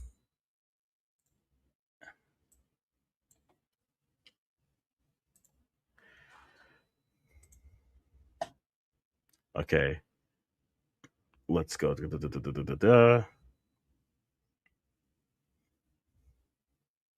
right. If Zambia wins by 1 goal, low scoring, then Zambia will be out. If this is, I'm reading rules. This is what WAFCON does to me. I'm reading rules. All right. 3 minutes of additional time at halftime. Halftime here on the stage. 2-0 in both games. 2-0 in both games. And confusion as to what it means on my end. On my end. Okay. I will say that again. Confusion on my end on what's going on. But as you have those stats there, the only thing I know for sure is Zambia is going through. It's the goal difference for that because I thought head to head was the first tie break from there. But with 3 teams, we're looking through just to make sure we have that confirmed. But as it stands, according to Firewall, he's saying that as it stands currently, Nigeria and Zambia are going through, and Malawi will be out. That is good to know. Gift Monday scores as she comes on. Good for her. But that's okay. But all I know for sure is Zambia are topping the group. Okay. That's the only thing I know for sure. Firewall is definitely trying to get that. And if he's correct, then as it stands, I know based off of that, it comes down to goal difference and goals scored in the games. If I just have someone here saying if I'm looking at this other thing here because Group C really sets in shows. It is a thing for sure, but it's 2-0 in both games, right? Yes, CAF will not use goal difference first. And the reason why I'm confused is I'm using the rules for tiebreakers. So let me go back to the official tiebreakers and go from there. But 2-0, you have Gift Monday and Oshala with a goal. Oshala has left that first game for Gift Monday, who scored a goal coming in. So goals aplenty in both games. 2 goals. For that, we have Friska scoring the second goal for Zambia with Barbara Bannon with a terrible goalkeeping aspect for her, which is really selling Malawi down the road at this point. It really is selling Malawi down the road. And that is it. So let me actually pull up. Let me pull up the tie-breaking rules that they have here. All right. If more than 2 teams, it's points in the matches among the teams. Cool. Goal difference in the matches among the teams. Got you. And then goals scored in the matches amongst the tie teams. And that's where Malawi gets dropped. Okay. So that makes much more sense based off of the explanation and everything that's there. So it is 3 with 3 teams at 6 points. If more than 2 teams are tied, here's the following criteria: points in the matches among the tie teams. So their head-to-head games are all going to come into fruition. And so that's where Zambia goes up because not only do they beat Malawi, but then they also have 3 points in their games. Malawi then has 3, and then no, Zambia would have. I'm confusing myself. Regardless, the points in the matches among the tie team, that's the first tiebreaker. That's 6. Goal difference is the second in the matches amongst the tie teams. That's where it'll come through. And then goal scored in the matches among the tie teams. That's for multiple sides. So right now, what we know for certain is that Zambia currently are at the top of the group. Zambia are in what from third to first. That much we know. That much we know. And if we look specifically at what Soccerware are giving us, this is what they have with Nigeria with the higher goal difference as it stands. So as it stands now, apologies to Firewall. I understand now. I apologize to anyone who I may have given this information to. Wasn't the intent, it was how I understood it. So I'm sorry. I'm sorry. So with the goal difference being the second one, goal being the second tiebreaker, Nigeria with a +2 are ahead of Malawi +1. Malawi need a goal to move back into the conversation, in which case then they would be tied, and then that would flip them over. And so, not over for Malawi. They just need a goal, and they are back into this game. But they also need to realize that Nigeria will probably continue to score goals against the Cleopatras. And so, as it stands currently, Zambia are going through. And they would face the third place side, or the second place side, apologies, from Group D. So that's either going to be Mali or Ghana. That is what would happen as of now. If the game ended at halftime, it'd be Zambia versus Mali or Ghana, and then Nigeria versus Cameroon, which let the West African derbies continue and feed souls. But as it currently stands, it's 2-0 in the Zambia Malawi game for Zambia. And then Egypt are down 2-0 to Nigeria. And let me just throw this over to the Nigeria game because we've been following this. I can wait, JD. I can certainly wait. Okay. I will wait for it. Okay. I don't need that in my life at all. Okay. Uh oh, I'm seeing it here. Yes. Egypt changing everything now. You saw it switch live. A penalty conceded. As I throw this up here, and Egypt get a goal back. Ghazi scores the penalty there at the last moments of the first half. Ghazi scores, and now it is 2-1. Nigeria now are out, are currently in third place. This is the drama I want in my life. Okay, not the others. I want football drama only. Okay, this on the pitch. I want to be clear. Football drama on the pitch. Okay, not who did what, when, how, why. But as this stands, you got a gift from Oshala who had to leave the game in the 45th minute, and 2 minutes after, Gift Monday comes in and scores for her. So you gain production from the 9 for Nigeria, which is great. But then a penalty given up in the moment.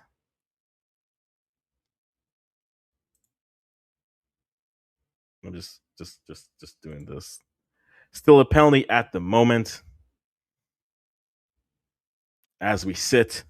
Just showing you what it is. I am nothing but consistent, though. This is not hating, but I am nothing but consistent. Okay, leave me be. As long as they win, that's okay.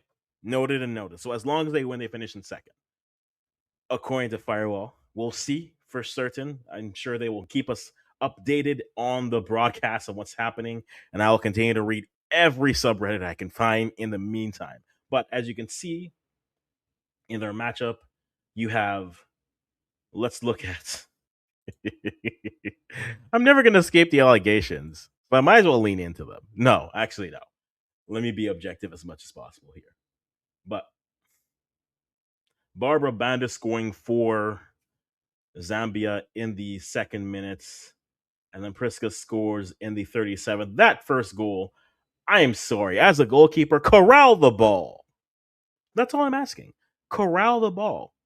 Uh, If you can't corral it, punch it away.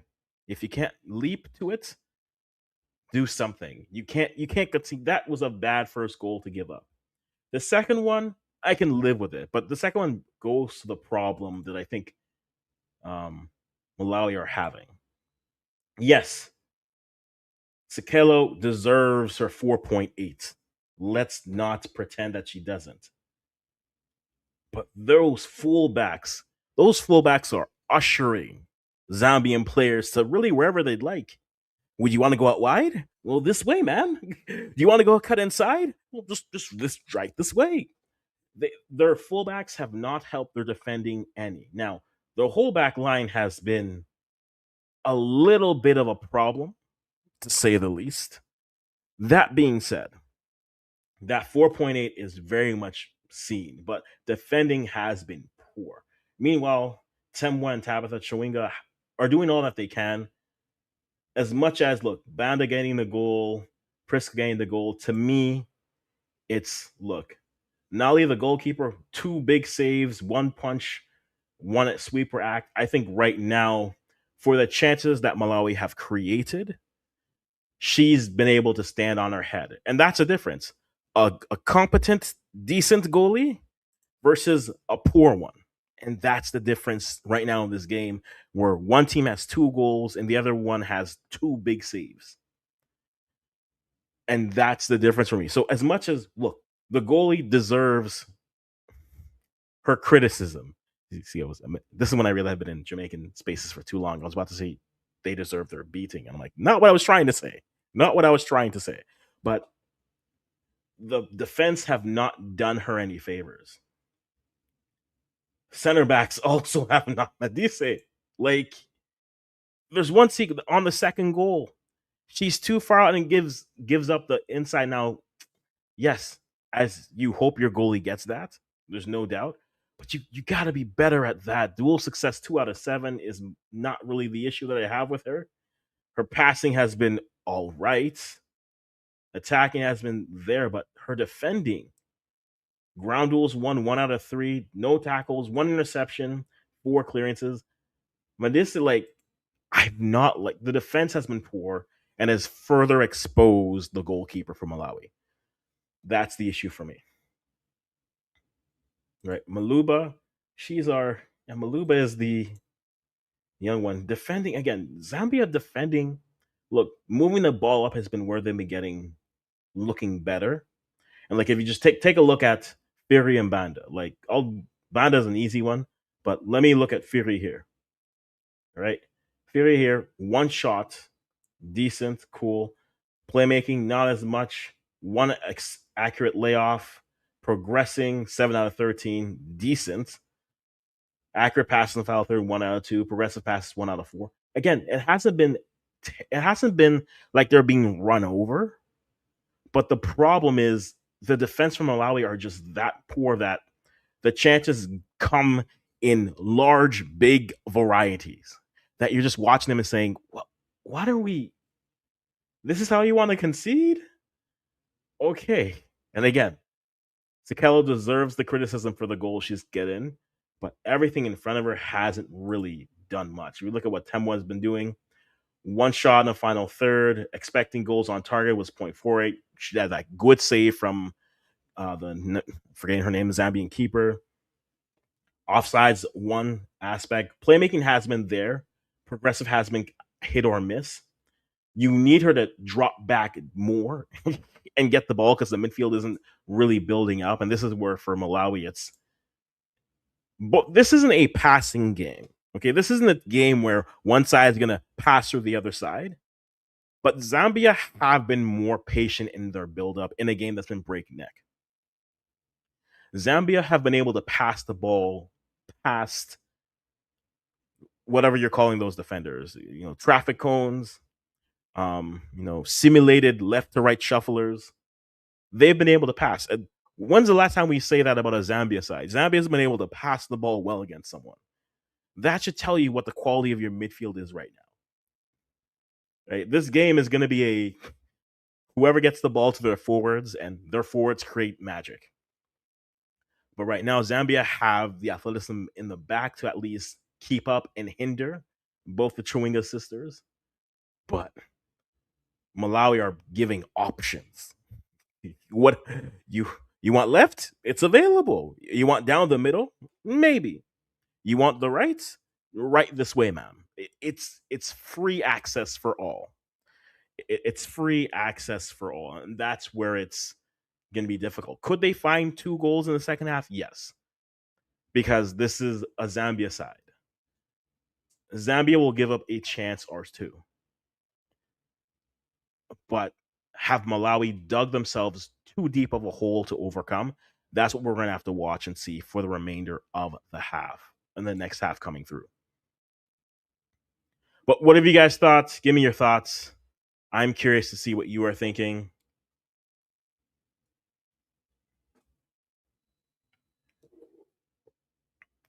I'm curious to see what you guys are thinking of what you've seen in this half because it's both frustrating and both interesting at the same time.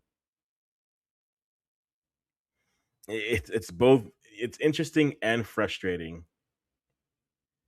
at the same time. And that's what I find really interesting about this. But as it stands currently, all we know for sure, all we know for certain is that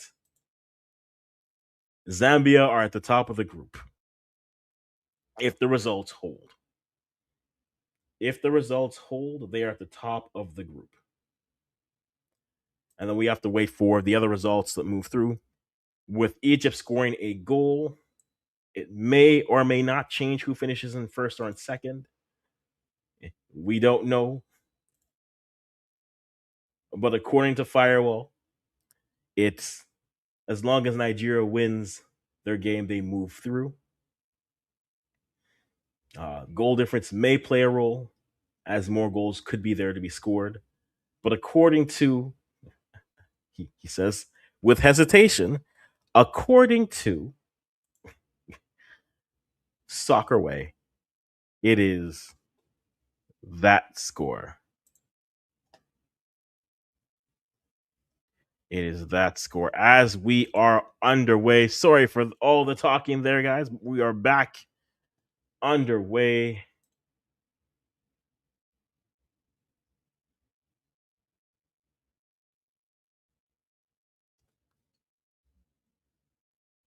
Egypt scored a penalty, so give me the.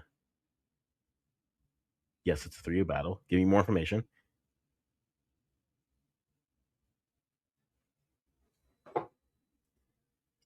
Mm-hmm. But who's in what place? Give me the positions, commentator.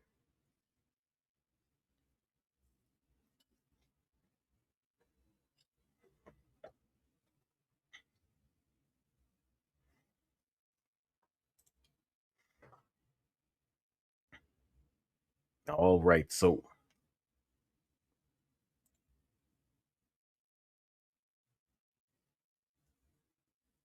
Bada broke in early in this half and got a shot off, but fully wide right. And you really needed a chance. That could have really buried the Malawians even more than they were. Could have buried them even further more. But now Zambia are building back up, and we'll see how this game continues to progress. I'm going to grab a sip of water here and be right back.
Throw this up here from far out. It's very difficult for Zambia to score 4 goals and Malawi to score 3. This makes life easy for Nigeria as long as they beat Nigeria 6 points. As long as they beat Egypt, 6 points.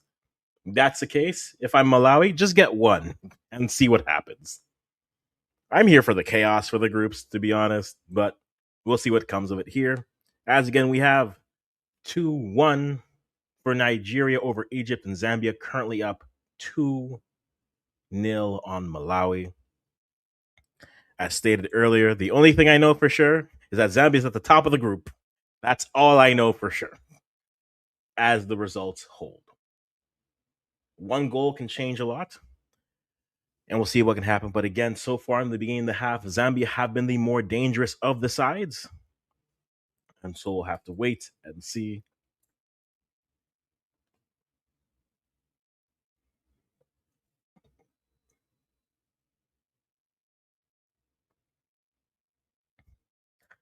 Let me check into this game, see what's going on in that game. Still at halftime for Nigeria versus Egypt, but 2-0 here. From Malawi, you need a goal to change your fortunes a bit.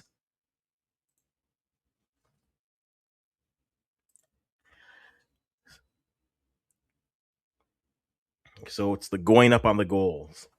All right. So again, according to Firewall, Malawi not out of it. Even a 2-1 loss can keep their World Cup dreams alive. But then that would push Zambia out. This 3-way ties are never fun because the math isn't simple. I like simple math. Head to head, 2 teams, life is good. But yes, still much to play for. So for Malawi, 1 goal can change their fortunes. And also for Nigeria, another Egypt goal can change their fortunes. Are you really trying to bicycle from out there? Good. Don't try a bicycle from out there.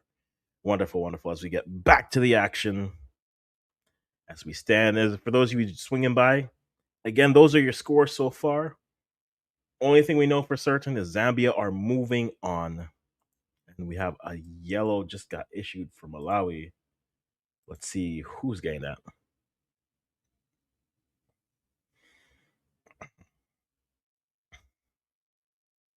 Let's see who's getting that.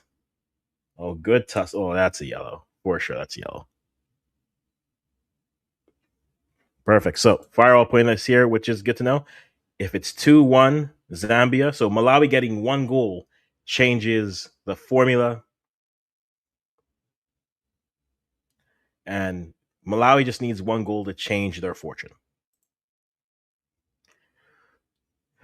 So we sit and we wait for a breakthrough for any sister wants to have a breakthrough. We'll be here for it. And again, guys, if you're swinging by, make sure you hit the subscribe button. I'm actually going to selfishly check because it's been a while since I've done that. 465. Hey, thank you. Thank you, Malawians and Zambians alike. 20 subscribers jumping. I appreciate you all so much for this. More like I'll be here tomorrow to do Group D. There's really just the Ghana Mali game, and that I have skin in that game, and so I'm not looking forward to the stress of it. As some may say, I do enjoy watching the game alone and not around people. I love a good silent watch, but the laughing and such. So 1 goal to change the fortunes of how this game could flow. Only 1 goal is what you need to change it. But as it currently sits, you'd have Zambia facing the runner-up of Group D if this result stays.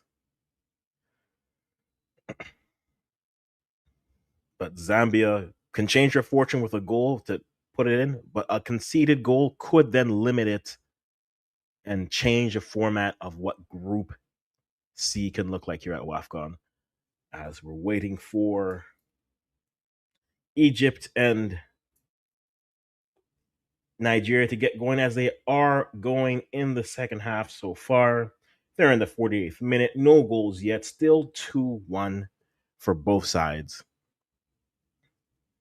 And so, still much to play for. If you're Nigeria, you want to find more goals to put three things in.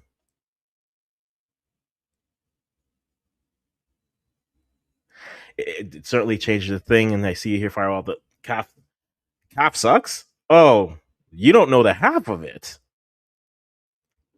You get to see me and react to this live.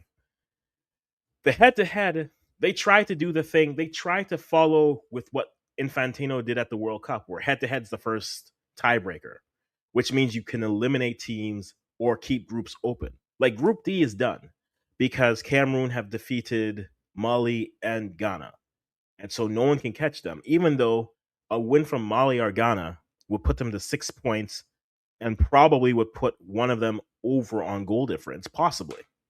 But the head to head being that means no one can pass them, so you're just locked into that spot. I do, and I wonder how you guys feel. Do you feel that you would rather have goal difference be the head to head? Because yes, with it being head to head, the 6 goals versus Egypt are rendered useless because you lost 1-0 to Nigeria, and then now it's the win versus Mali that's really gonna either get you through or maybe not.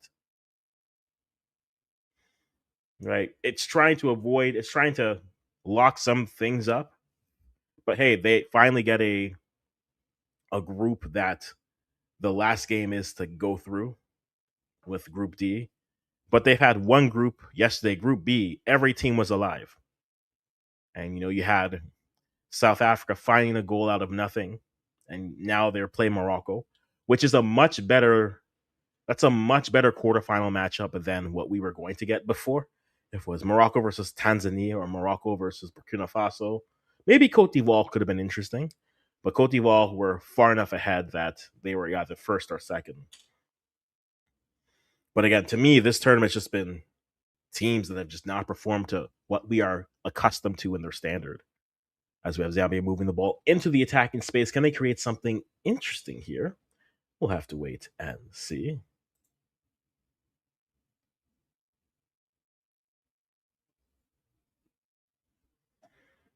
And Malawi now with the ball moving up. So we'll have to wait and see what they can create. As it stands now, yes. As it stands now, Ghana, Zambia, and Nigeria, Cameroon. Like if it's Ghana, Zambia, it really comes down to if Barbara's gonna score her goals. It'll be a very the title is Zambia trying to qualify. The undercard is Ghana's coach left after like it's got Zambia's coach was coaching Ghana, and then she left Ghana at the end of two years. So she left December 24. Yeah, she left December 24 after she pushed Zambia to for Olympic qualifying. Oh, good save there by a good save. Finally, I can say it. Good save, Malawi. Good save for you. Oh yeah, I think the only thing that Ghana would have is maybe that's the day their shooting boots are there. If you've looked at their games more recently, they've been a lot closer than you would expect. That doesn't mean I'm rooting. That doesn't mean I think it's gonna go. I think Rachel and Barbara up top is too much. Oh, that's a good hand. Look, hey, goalkeeper got the memo. She made a save. First half, she would have caught that and accidentally dribbled it into the net. But in this half, she's given her team a chance.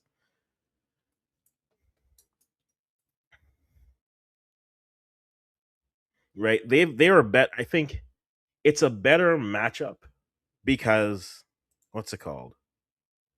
Stylistically, it's still 2-1 Egypt versus Nigeria. It will be an interesting matchup. They've just played closer than before because Ghana are more wanting to be a passing side. Do they have the ability to do it? Yeah, if they go through certain channels specifically. But then they are also just, they're addicted to the long ball.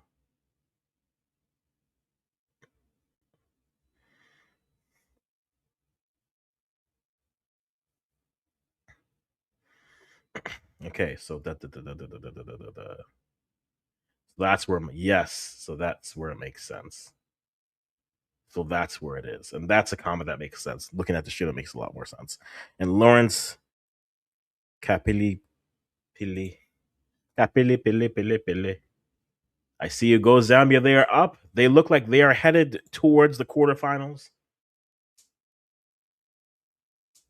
We'll have to wait and see. As Zambia gets the ball out middle, tries to, but then dealt with some finally defending. But it's really Malawi is 8 people trying to defend, and if we win the ball, find a sister, kick the ball to a sister, pray,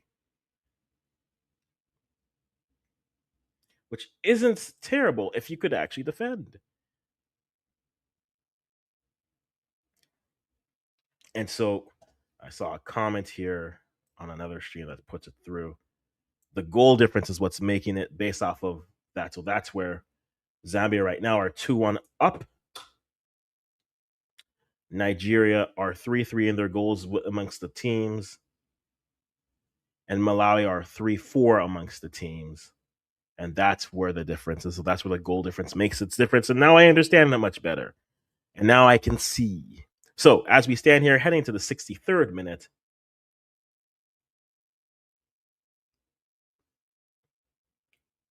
a goal will certainly solidify the position. A goal will solidify the position.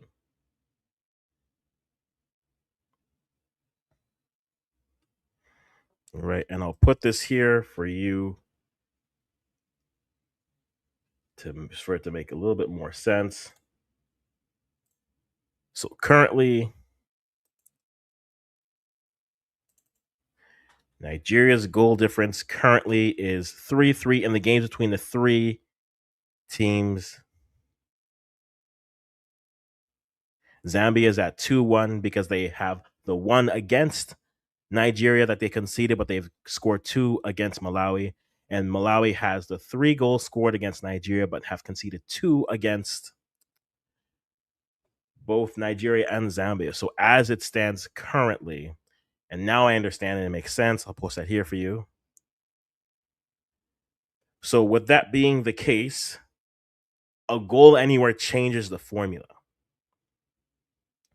Right? A goal either solidifies it or goes. So if Nigeria concede, they drop. If Zambia concede, they drop. If Malawi score, they go up. But currently, as it stands, with the negative goal difference, Malawi is the 3rd team out. I understand, Firewall. Apologies for any misinformation I put out there, but that's where we're standing with an injury here in the Malawi versus Zambia game.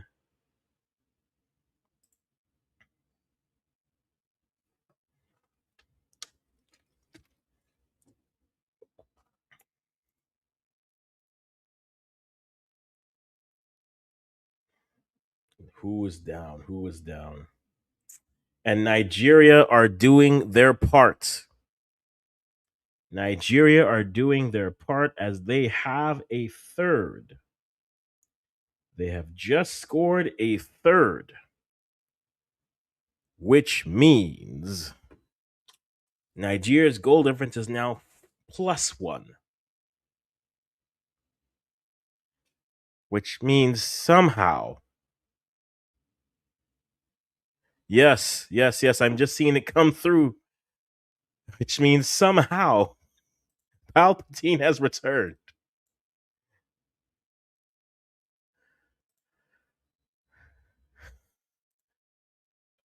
I'll get you the goal score in a minute here. It's Kanu who scores in the 57th minute. And now does this now? Now I must know. Now I must know.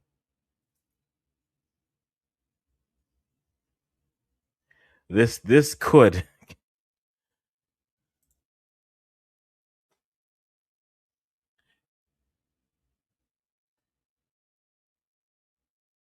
Oh, I expect it as well. But Nigeria now on three. Yes, Real de la Real. I see a Real de la Real. Yes, Victoria Lombania. Goal for Nigeria. They're at three. And now, does that move? Oh, the goal difference just turns. Oh, an unfortunate clashing in that game, Malawi versus Zambia. But okay, waiting for the injury. Uh, I don't know anything anymore.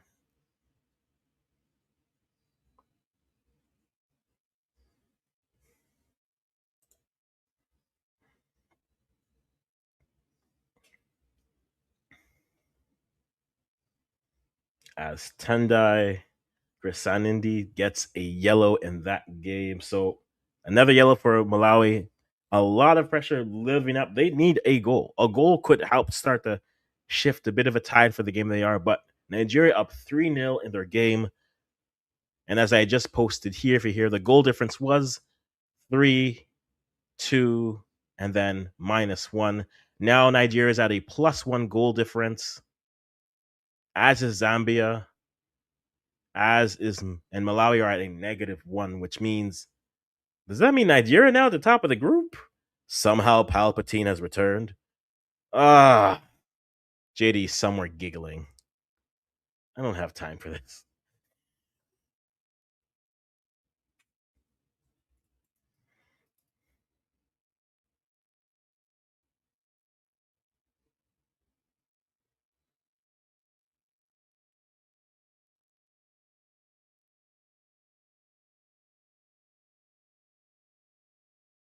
So it's still there as we sit. Still there as we sit. Let me just bump this to see if we have something new here. Because Nigeria should be at 7. Okay. Noted and noted. Maybe Mali doesn't know they need a goal. Nigeria will remain second of the group regardless of results. Yes, that much I'm safe with. But right now, all you need is Malawi just needs a goal, and what we have at the group would just flip over. So right now, Canoe scoring for Nigeria. It's 3-1 in that game. Zambia are up 2-0 on Malawi. But one goal can bump Zambia from in the group and moving on to out. At this point, someone who made the World Cup from Africa last tournament isn't making it this tournament. And we will know this at the end of this game. Based off if Malawi can get a goal or not. Based off if Malawi can get a goal or not. Because either at this point, either Zambia or Malawi are getting eliminated. Oh, sorry. No, Zambia or someone's getting eliminated. I don't know what I'm saying anymore. Can Malawi do something with this chance coming up? Dangerous free kick coming. You got to get something dangerous. Got to get something quality here.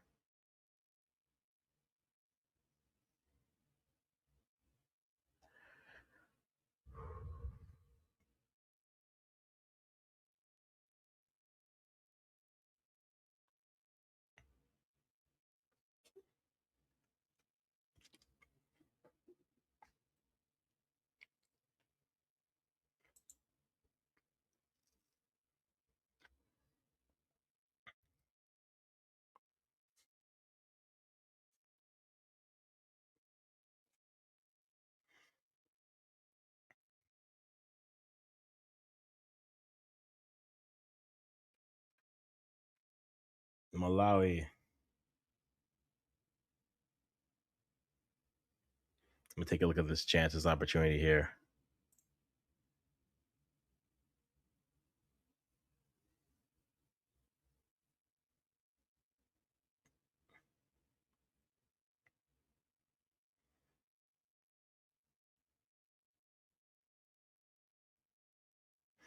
Just need a Malawi score. I want chaos for the sake of chaos. That's what I'd like.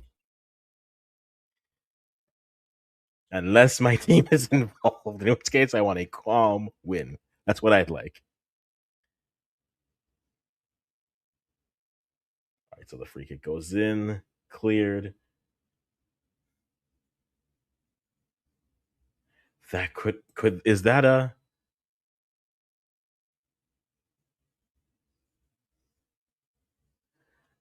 what am I? I'm in two different chats right now watching things, so I'm like, I don't know what's going on.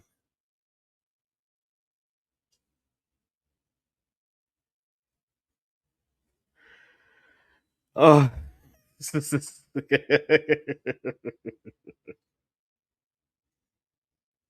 this is turning into a dash last 20 minutes. This will be a dash 20 minutes. See you, John Patrick. This seems like a tough group. One of the better all teams was going to lose out just based off of how many spots were available. Yep, going from 12 to 16 certainly changes the dynamic, and that's going to be the key thing. And so you don't have a third place spot where if this was last tournament,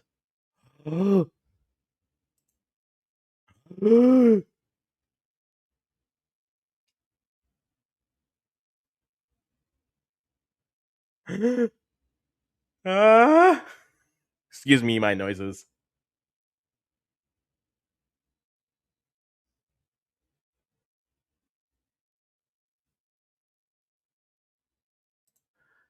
Excuse my noises. Malawi. Chaos. Chaos. Yes. Malawi. Let's go. Tabitha. Tabitha. Chawinga.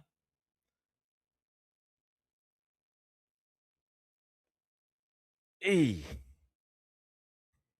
The excitement. Let's see this. Directs.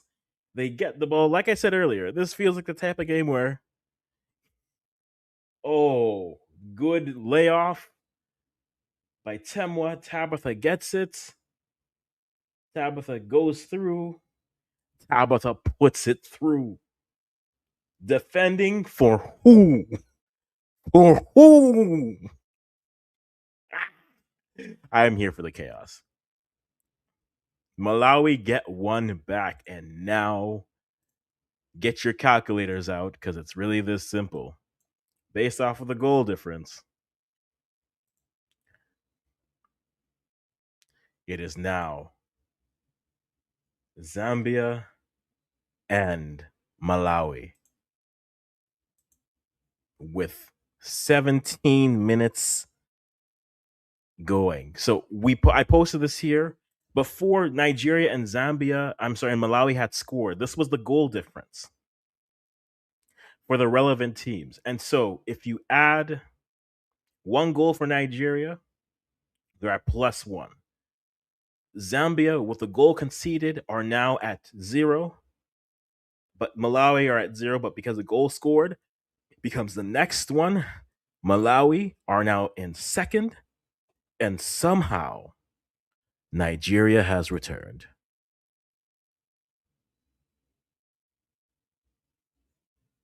It should be 2-2. I agree.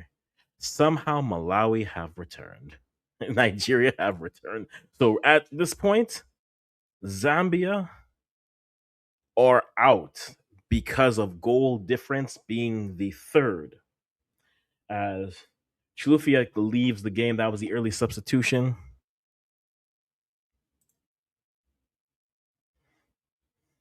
As Zambia tries to get the cross in, but aren't able to do so. But they get a corner out of it. Good block. This game. Yes.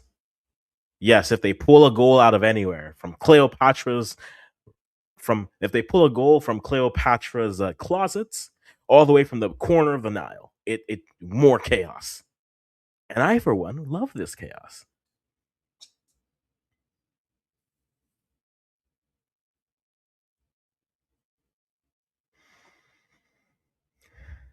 So right now, as it stands, if our math is correct, and it's firewall, and I am endorsing this. So if I'm wrong, I will take the heat for this, guys. I promise.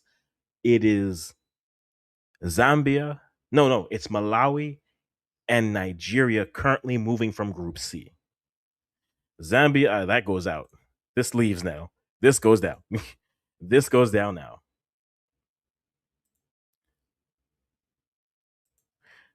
As it stands, as we have a corner, can they try to get it through? Unable to. Nigeria and Malawi through as of now. Zambia out.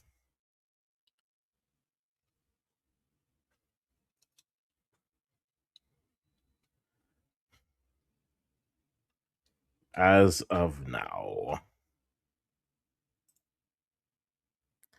So as it stands,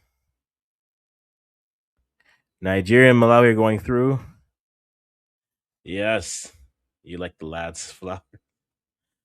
Ah, who got a flower?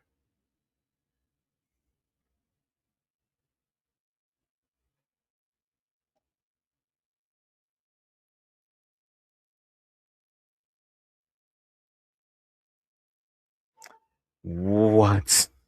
This is what I came here for. The drama at the end. This is the one drawback. Agreed, John Patrick. Imagine laying a team up for 6 goals and still not making it out of the group stage. That is Zambia right now. And that's what happens when you make head to head the first tiebreaker. If it was goal difference, Zambia would have been like, yo, we're good.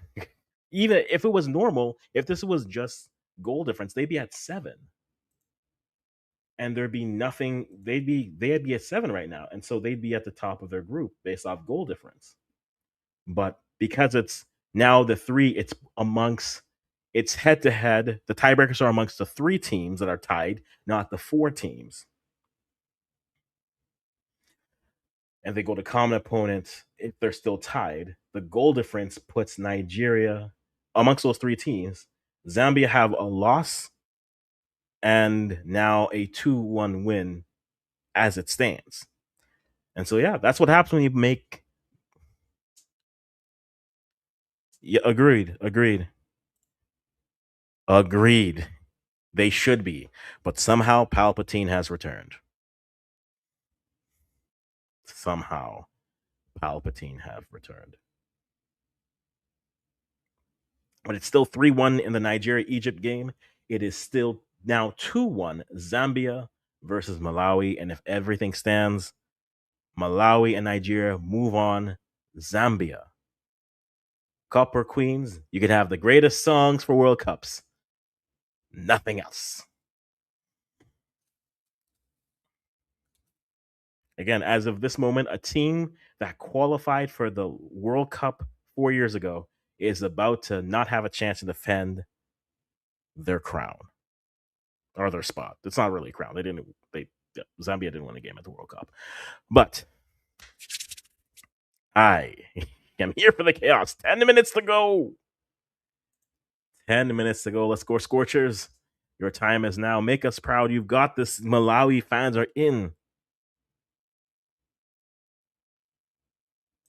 That's true. What's the last time we saw a team with a big goal difference not leave? Because usually that's money in the bank for you, right? You got that booked. You have it based. You're good to go. It's giving you a blood rush. Listen, I'm I'm trying to keep pace of everything, and I mean, I have no skin in the game, so I can only imagine how much it's running you through right now. I am just enjoying this, relaxing. Tomorrow, when Ghana plays Mali, and I'm like, Ghana, get over the line, please. I don't care how ugly that game is. As long as Ghana has one more goal than Mali, I am good. They're playing whoever finishes first in this group, so might as well. As another substitution coming in for the Zambians. Let's take a look. It's in a book. Reading Rainbow. Apollo Sumbasama. I see you, sir. I feel your tears. But the support has been great in the chat, guys. Keep on putting your support. The ladies won't see you, but at least you know you've been supporting them. Um, uh, times were had. Yep. Zambia should do better. All those 6 goals for what? For what?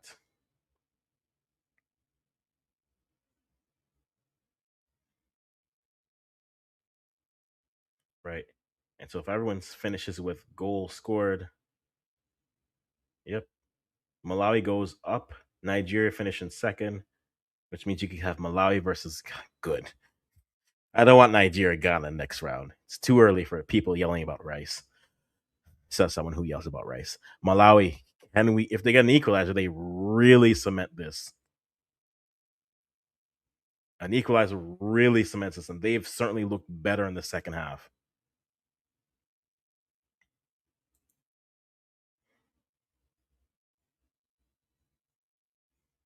81st minute still.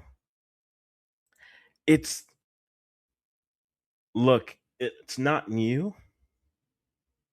We saw it benefit one team in Cameroon where they beat 2 teams and there's no one else who can pass them, so they're good. But in this case, it's like you start off with one win. It leave it to Africa to have a competition that eliminates the win that could help seal your fate. Africa are doing, this is a whole side rant. African CAF, they're always doing things to be like the West teams, with whoever you play with the West teams, we are going to eliminate. We saw that in the last World Cup, like because Eritrea never finishes competitions. We have decided that the West team, we will eliminate the worst result for all teams, and then from there, how do you not score that? How do you not score that, Malawi?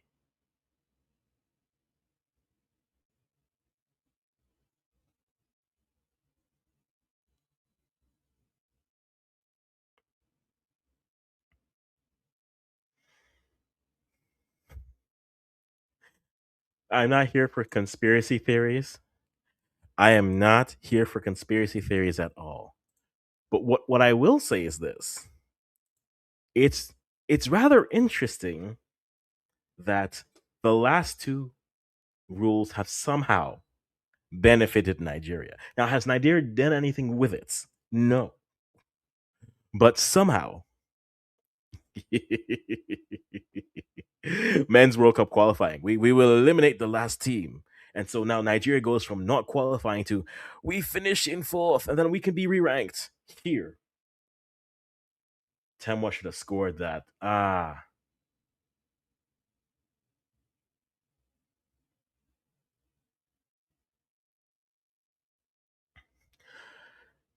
Temwa should have scored that as we have a substitution coming in.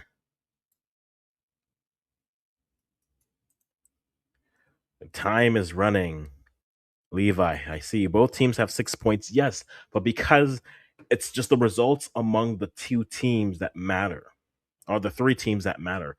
So, goal point scored, that's 6 points. Now, goal difference, right now, everyone is tied based off of goals scored because no one has a goal difference, right? And so the third now from goal difference you go to goal scored. Now with goal scored, that's where you have against the teams you have Malawi who have 4 goals scored, 4 conceded. Then you have Nigeria who have scored 3 goals and then conceded 3. And against them, Zambia have 2 goals scored and have conceded 2. Because Zambia are up 2-1 against Malawi, but lost 1-0 to Nigeria. Malawi have 3-2 versus Nigeria and now are down 2-1 to Zambia. So that's where they get their 4. And Nigeria have the 1 goal against Zambia and then 3-3 there. So that's where it goes. Malawi, Nigeria, and then Zambia out, all tied. And a draw certainly puts it in, as Nora is not having a good time. And I like Nora as a coach, but she's no longer coaching for Ghana. So I'm like, you can do nothing for me. Softly, he says. Yes. And so that's why the results, and I misexplained it earlier. I thought goal difference, our head to head would have bumped teams off. But with all three combined, I reread and I understood no. So Zambia need to score a goal to go back up and have a plus goal differential. If this ends in a draw, if Malawi are able to draw this, then Malawi are going up because then they're clear. Because then it's 7 points and then 6 points for Nigeria. And so as now, Malawi are still leading their group, but a goal from Zambia changes the formula one more time, and we have 4 minutes before it does.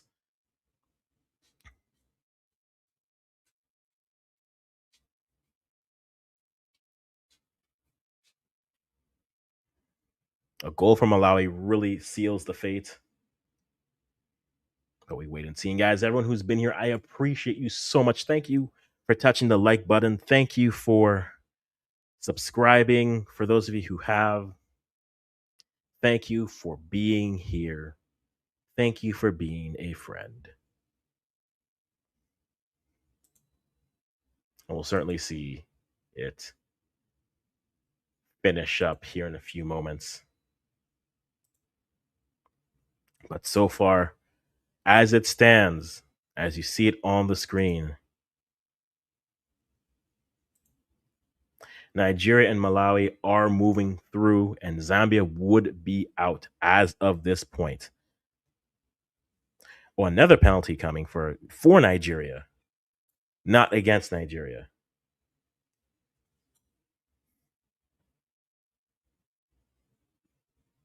As Malawi gets a goal kick coming here.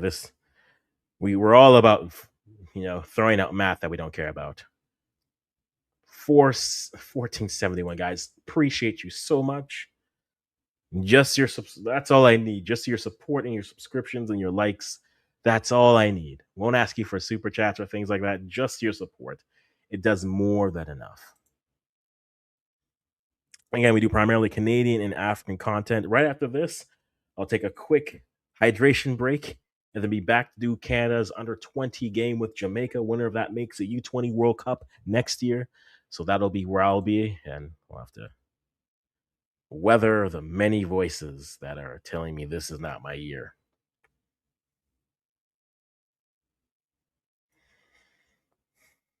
All right, 4-1 Nigeria. Nigeria convert the penalty. Oh, John Patrick, I know. I am dialed in. Listen. I think Olympics is asking too much, but bare minimum,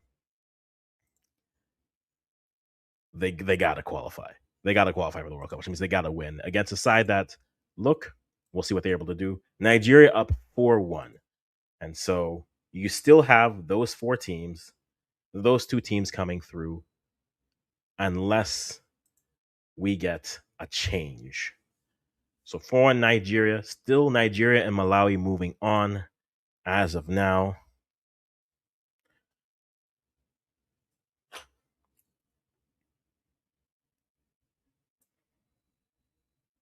I'll get you the goal scorer here. Oh, this was about to confuse me. All right, goal scorer in this game.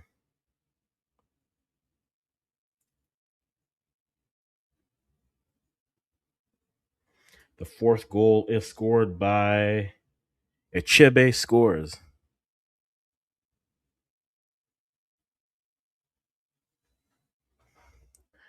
So Echebe scores for Nigeria. So now it is 4-1 for them. They look like they're locked into second place right now. One goal can change it for the other sides. We'll have to wait and see. Does it have to be the U20s who qualify and go to the Olympics? Imagine some of the countries send their established pros. So for the Olympics on the men's side, John, it's U23 plus 3. And so it's a under 23 team, but then you're allowed up to 3 overaged players, as we have 5 minutes left. So if you make the Olympics, basically at minimum 15 out of the 18 players you send have to be 23 or younger. And so it's basically the 2005s. Anyone born in 2005 to, and then 2005 is the oldest age group you can use for the bulk of your roster. And then after that, you have three slots that can be anyone. And if you look at like I was looking at that before we got going here.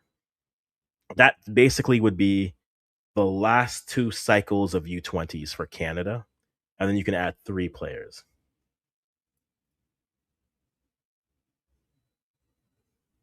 Egypt just scored. Egypt just scored. Egypt doesn't care. Egypt have scored. They are. Egypt just scored. What is this? This is what I wanted with this day. I wanted this for these games. I wanted this.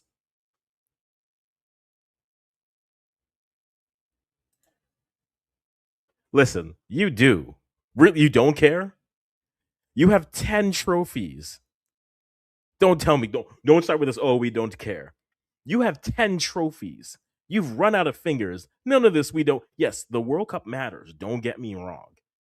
But you want to lower Africa on women's football. Don't give me this. We don't. It doesn't. Don't insult.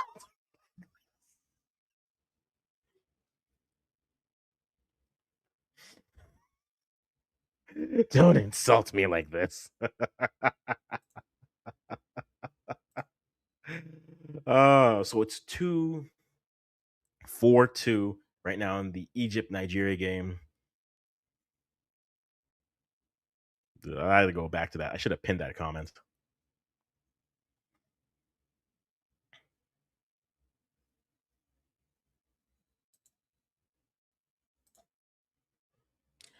So this is what it was when it was 2-1. So now it should be far, far more. It should be far, far more.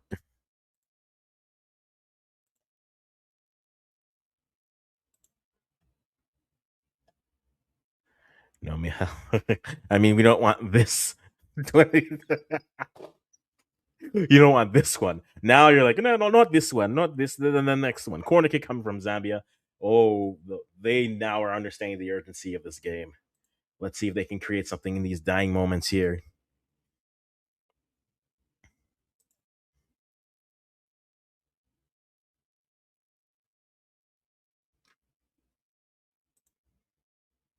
My stream being everywhere is not helping me.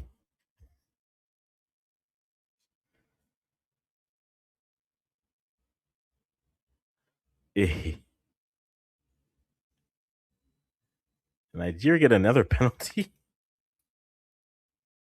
What is going on in this game? Zambia running out of time here. A minute left. Running out of time.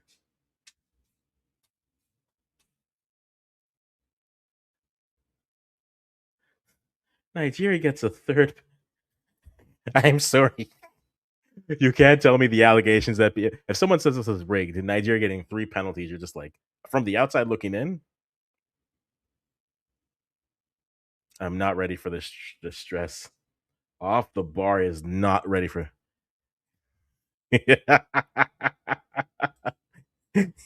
Reason winning on penalties is not winning. It's progressing, according to them. It's progressing. Every other African is just like, really? Three? Two we can see, but three?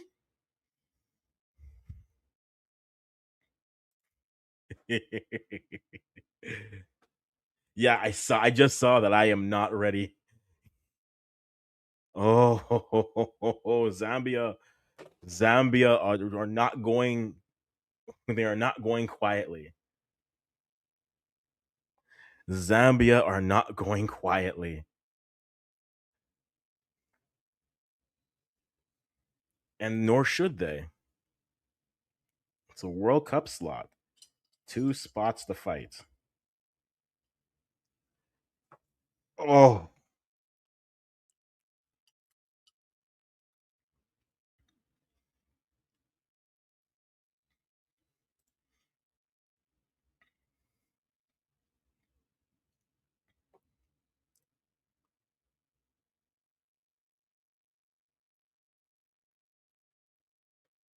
Good claim. Good claim. Now everyone, Malawians, now grab everything. Your knee's hurting. Your elbow's hurting. Your weave is hurting. I don't care. Something is hurting. Go down.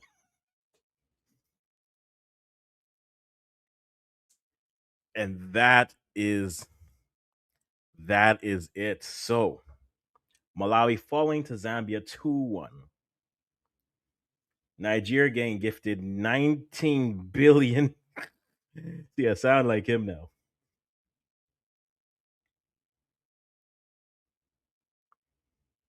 Yes, it's his base is in Africa. There were some of the first to be like, "Oh, we will support him for the funding. We support him for the funding." Zambia, despite thrashing the Cleopatra 6-0, will also join the Cleopatras at the airport for Zambia. Copa Queens, Cleopatras to the airports. Unbelievable. Unbelievable. So, if our math is correct, Nigeria and Malawi are out.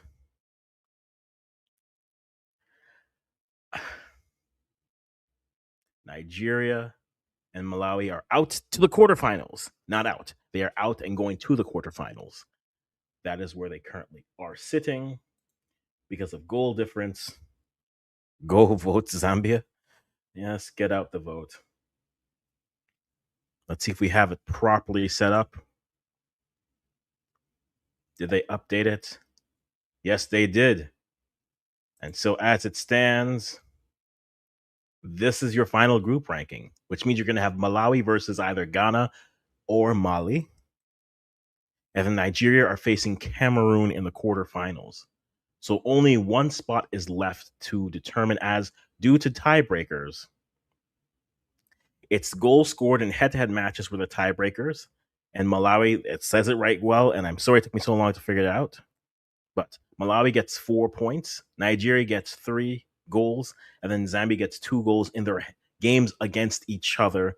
And though they all ended equal, that's where the goal difference goes. And because of that, Malawi will always head to head over Nigeria, and then the rest go. So Malawi facing either Ghana or Mali. Nigeria face Cameroon in the next round, as you can see it here. Just the runner-up going against Malawi. Ghana or Mali facing Malawi for a trip to the World Cup. We are set. That's the only game that of consequence tomorrow. So that's all eyes will be there tomorrow. Oh, I see them celebrating. And the Zambians are now thinking, wait, we're done? What that would be the worst way. That would be such the worst way to go out. You find out after a game that you won, and then you find out you have a chance. Malawi now have 2 chances to make the World Cup, either beating Mali or Ghana, which, let's be real, won't be that difficult. That's correct. It is insane. The math doesn't math, but according to CAF, it does. But Malawi goes through first because they have more goals in the matchups with the teams with 6 points. Scorchers move. Barbara Banda finding out that she got to spend only a week in Morocco and now has to go back to Orlando. Tough life she lives. You know, snowless Orlando. It's a tough life you live.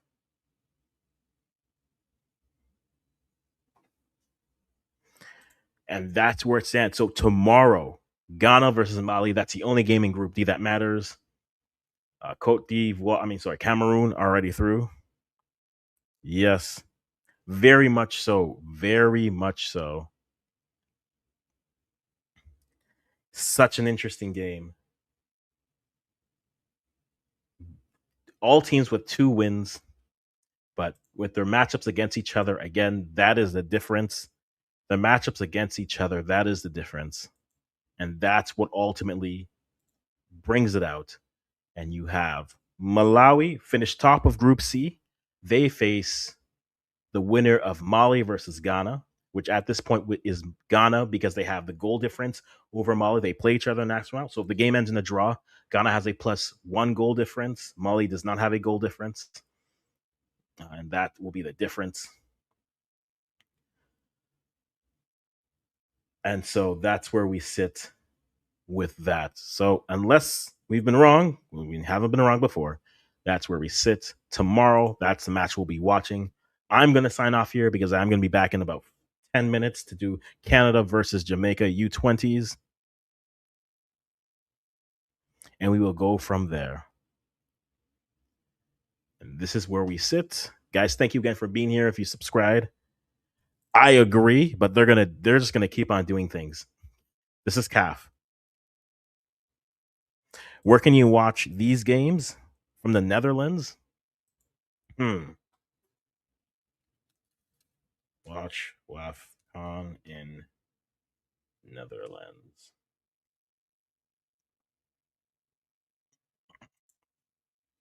So if you're in the Netherlands, Ziggo Sport should have it. Ziggo Sport should have it.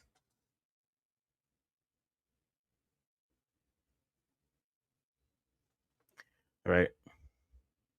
So in the Netherlands has it in Ziggo on Ziggo Sport. And if not, you get a VPN, change it to the UK, and then watch the game there. No problem, Rita de Francis. I will be signing off, but you will see me go up. I'm trying to, but I'm not there, as you can see. I'm not there. But I'll be back in about 10 minutes to get that game going. Canada versus Jamaica in the next matchup. But guys, thank you for everyone who's been here. If you haven't already, like the button, subscribe, like this content. We do primarily Canadian and African content here on The Shape of Football. And as always, guys, I'm going to stop talking right here.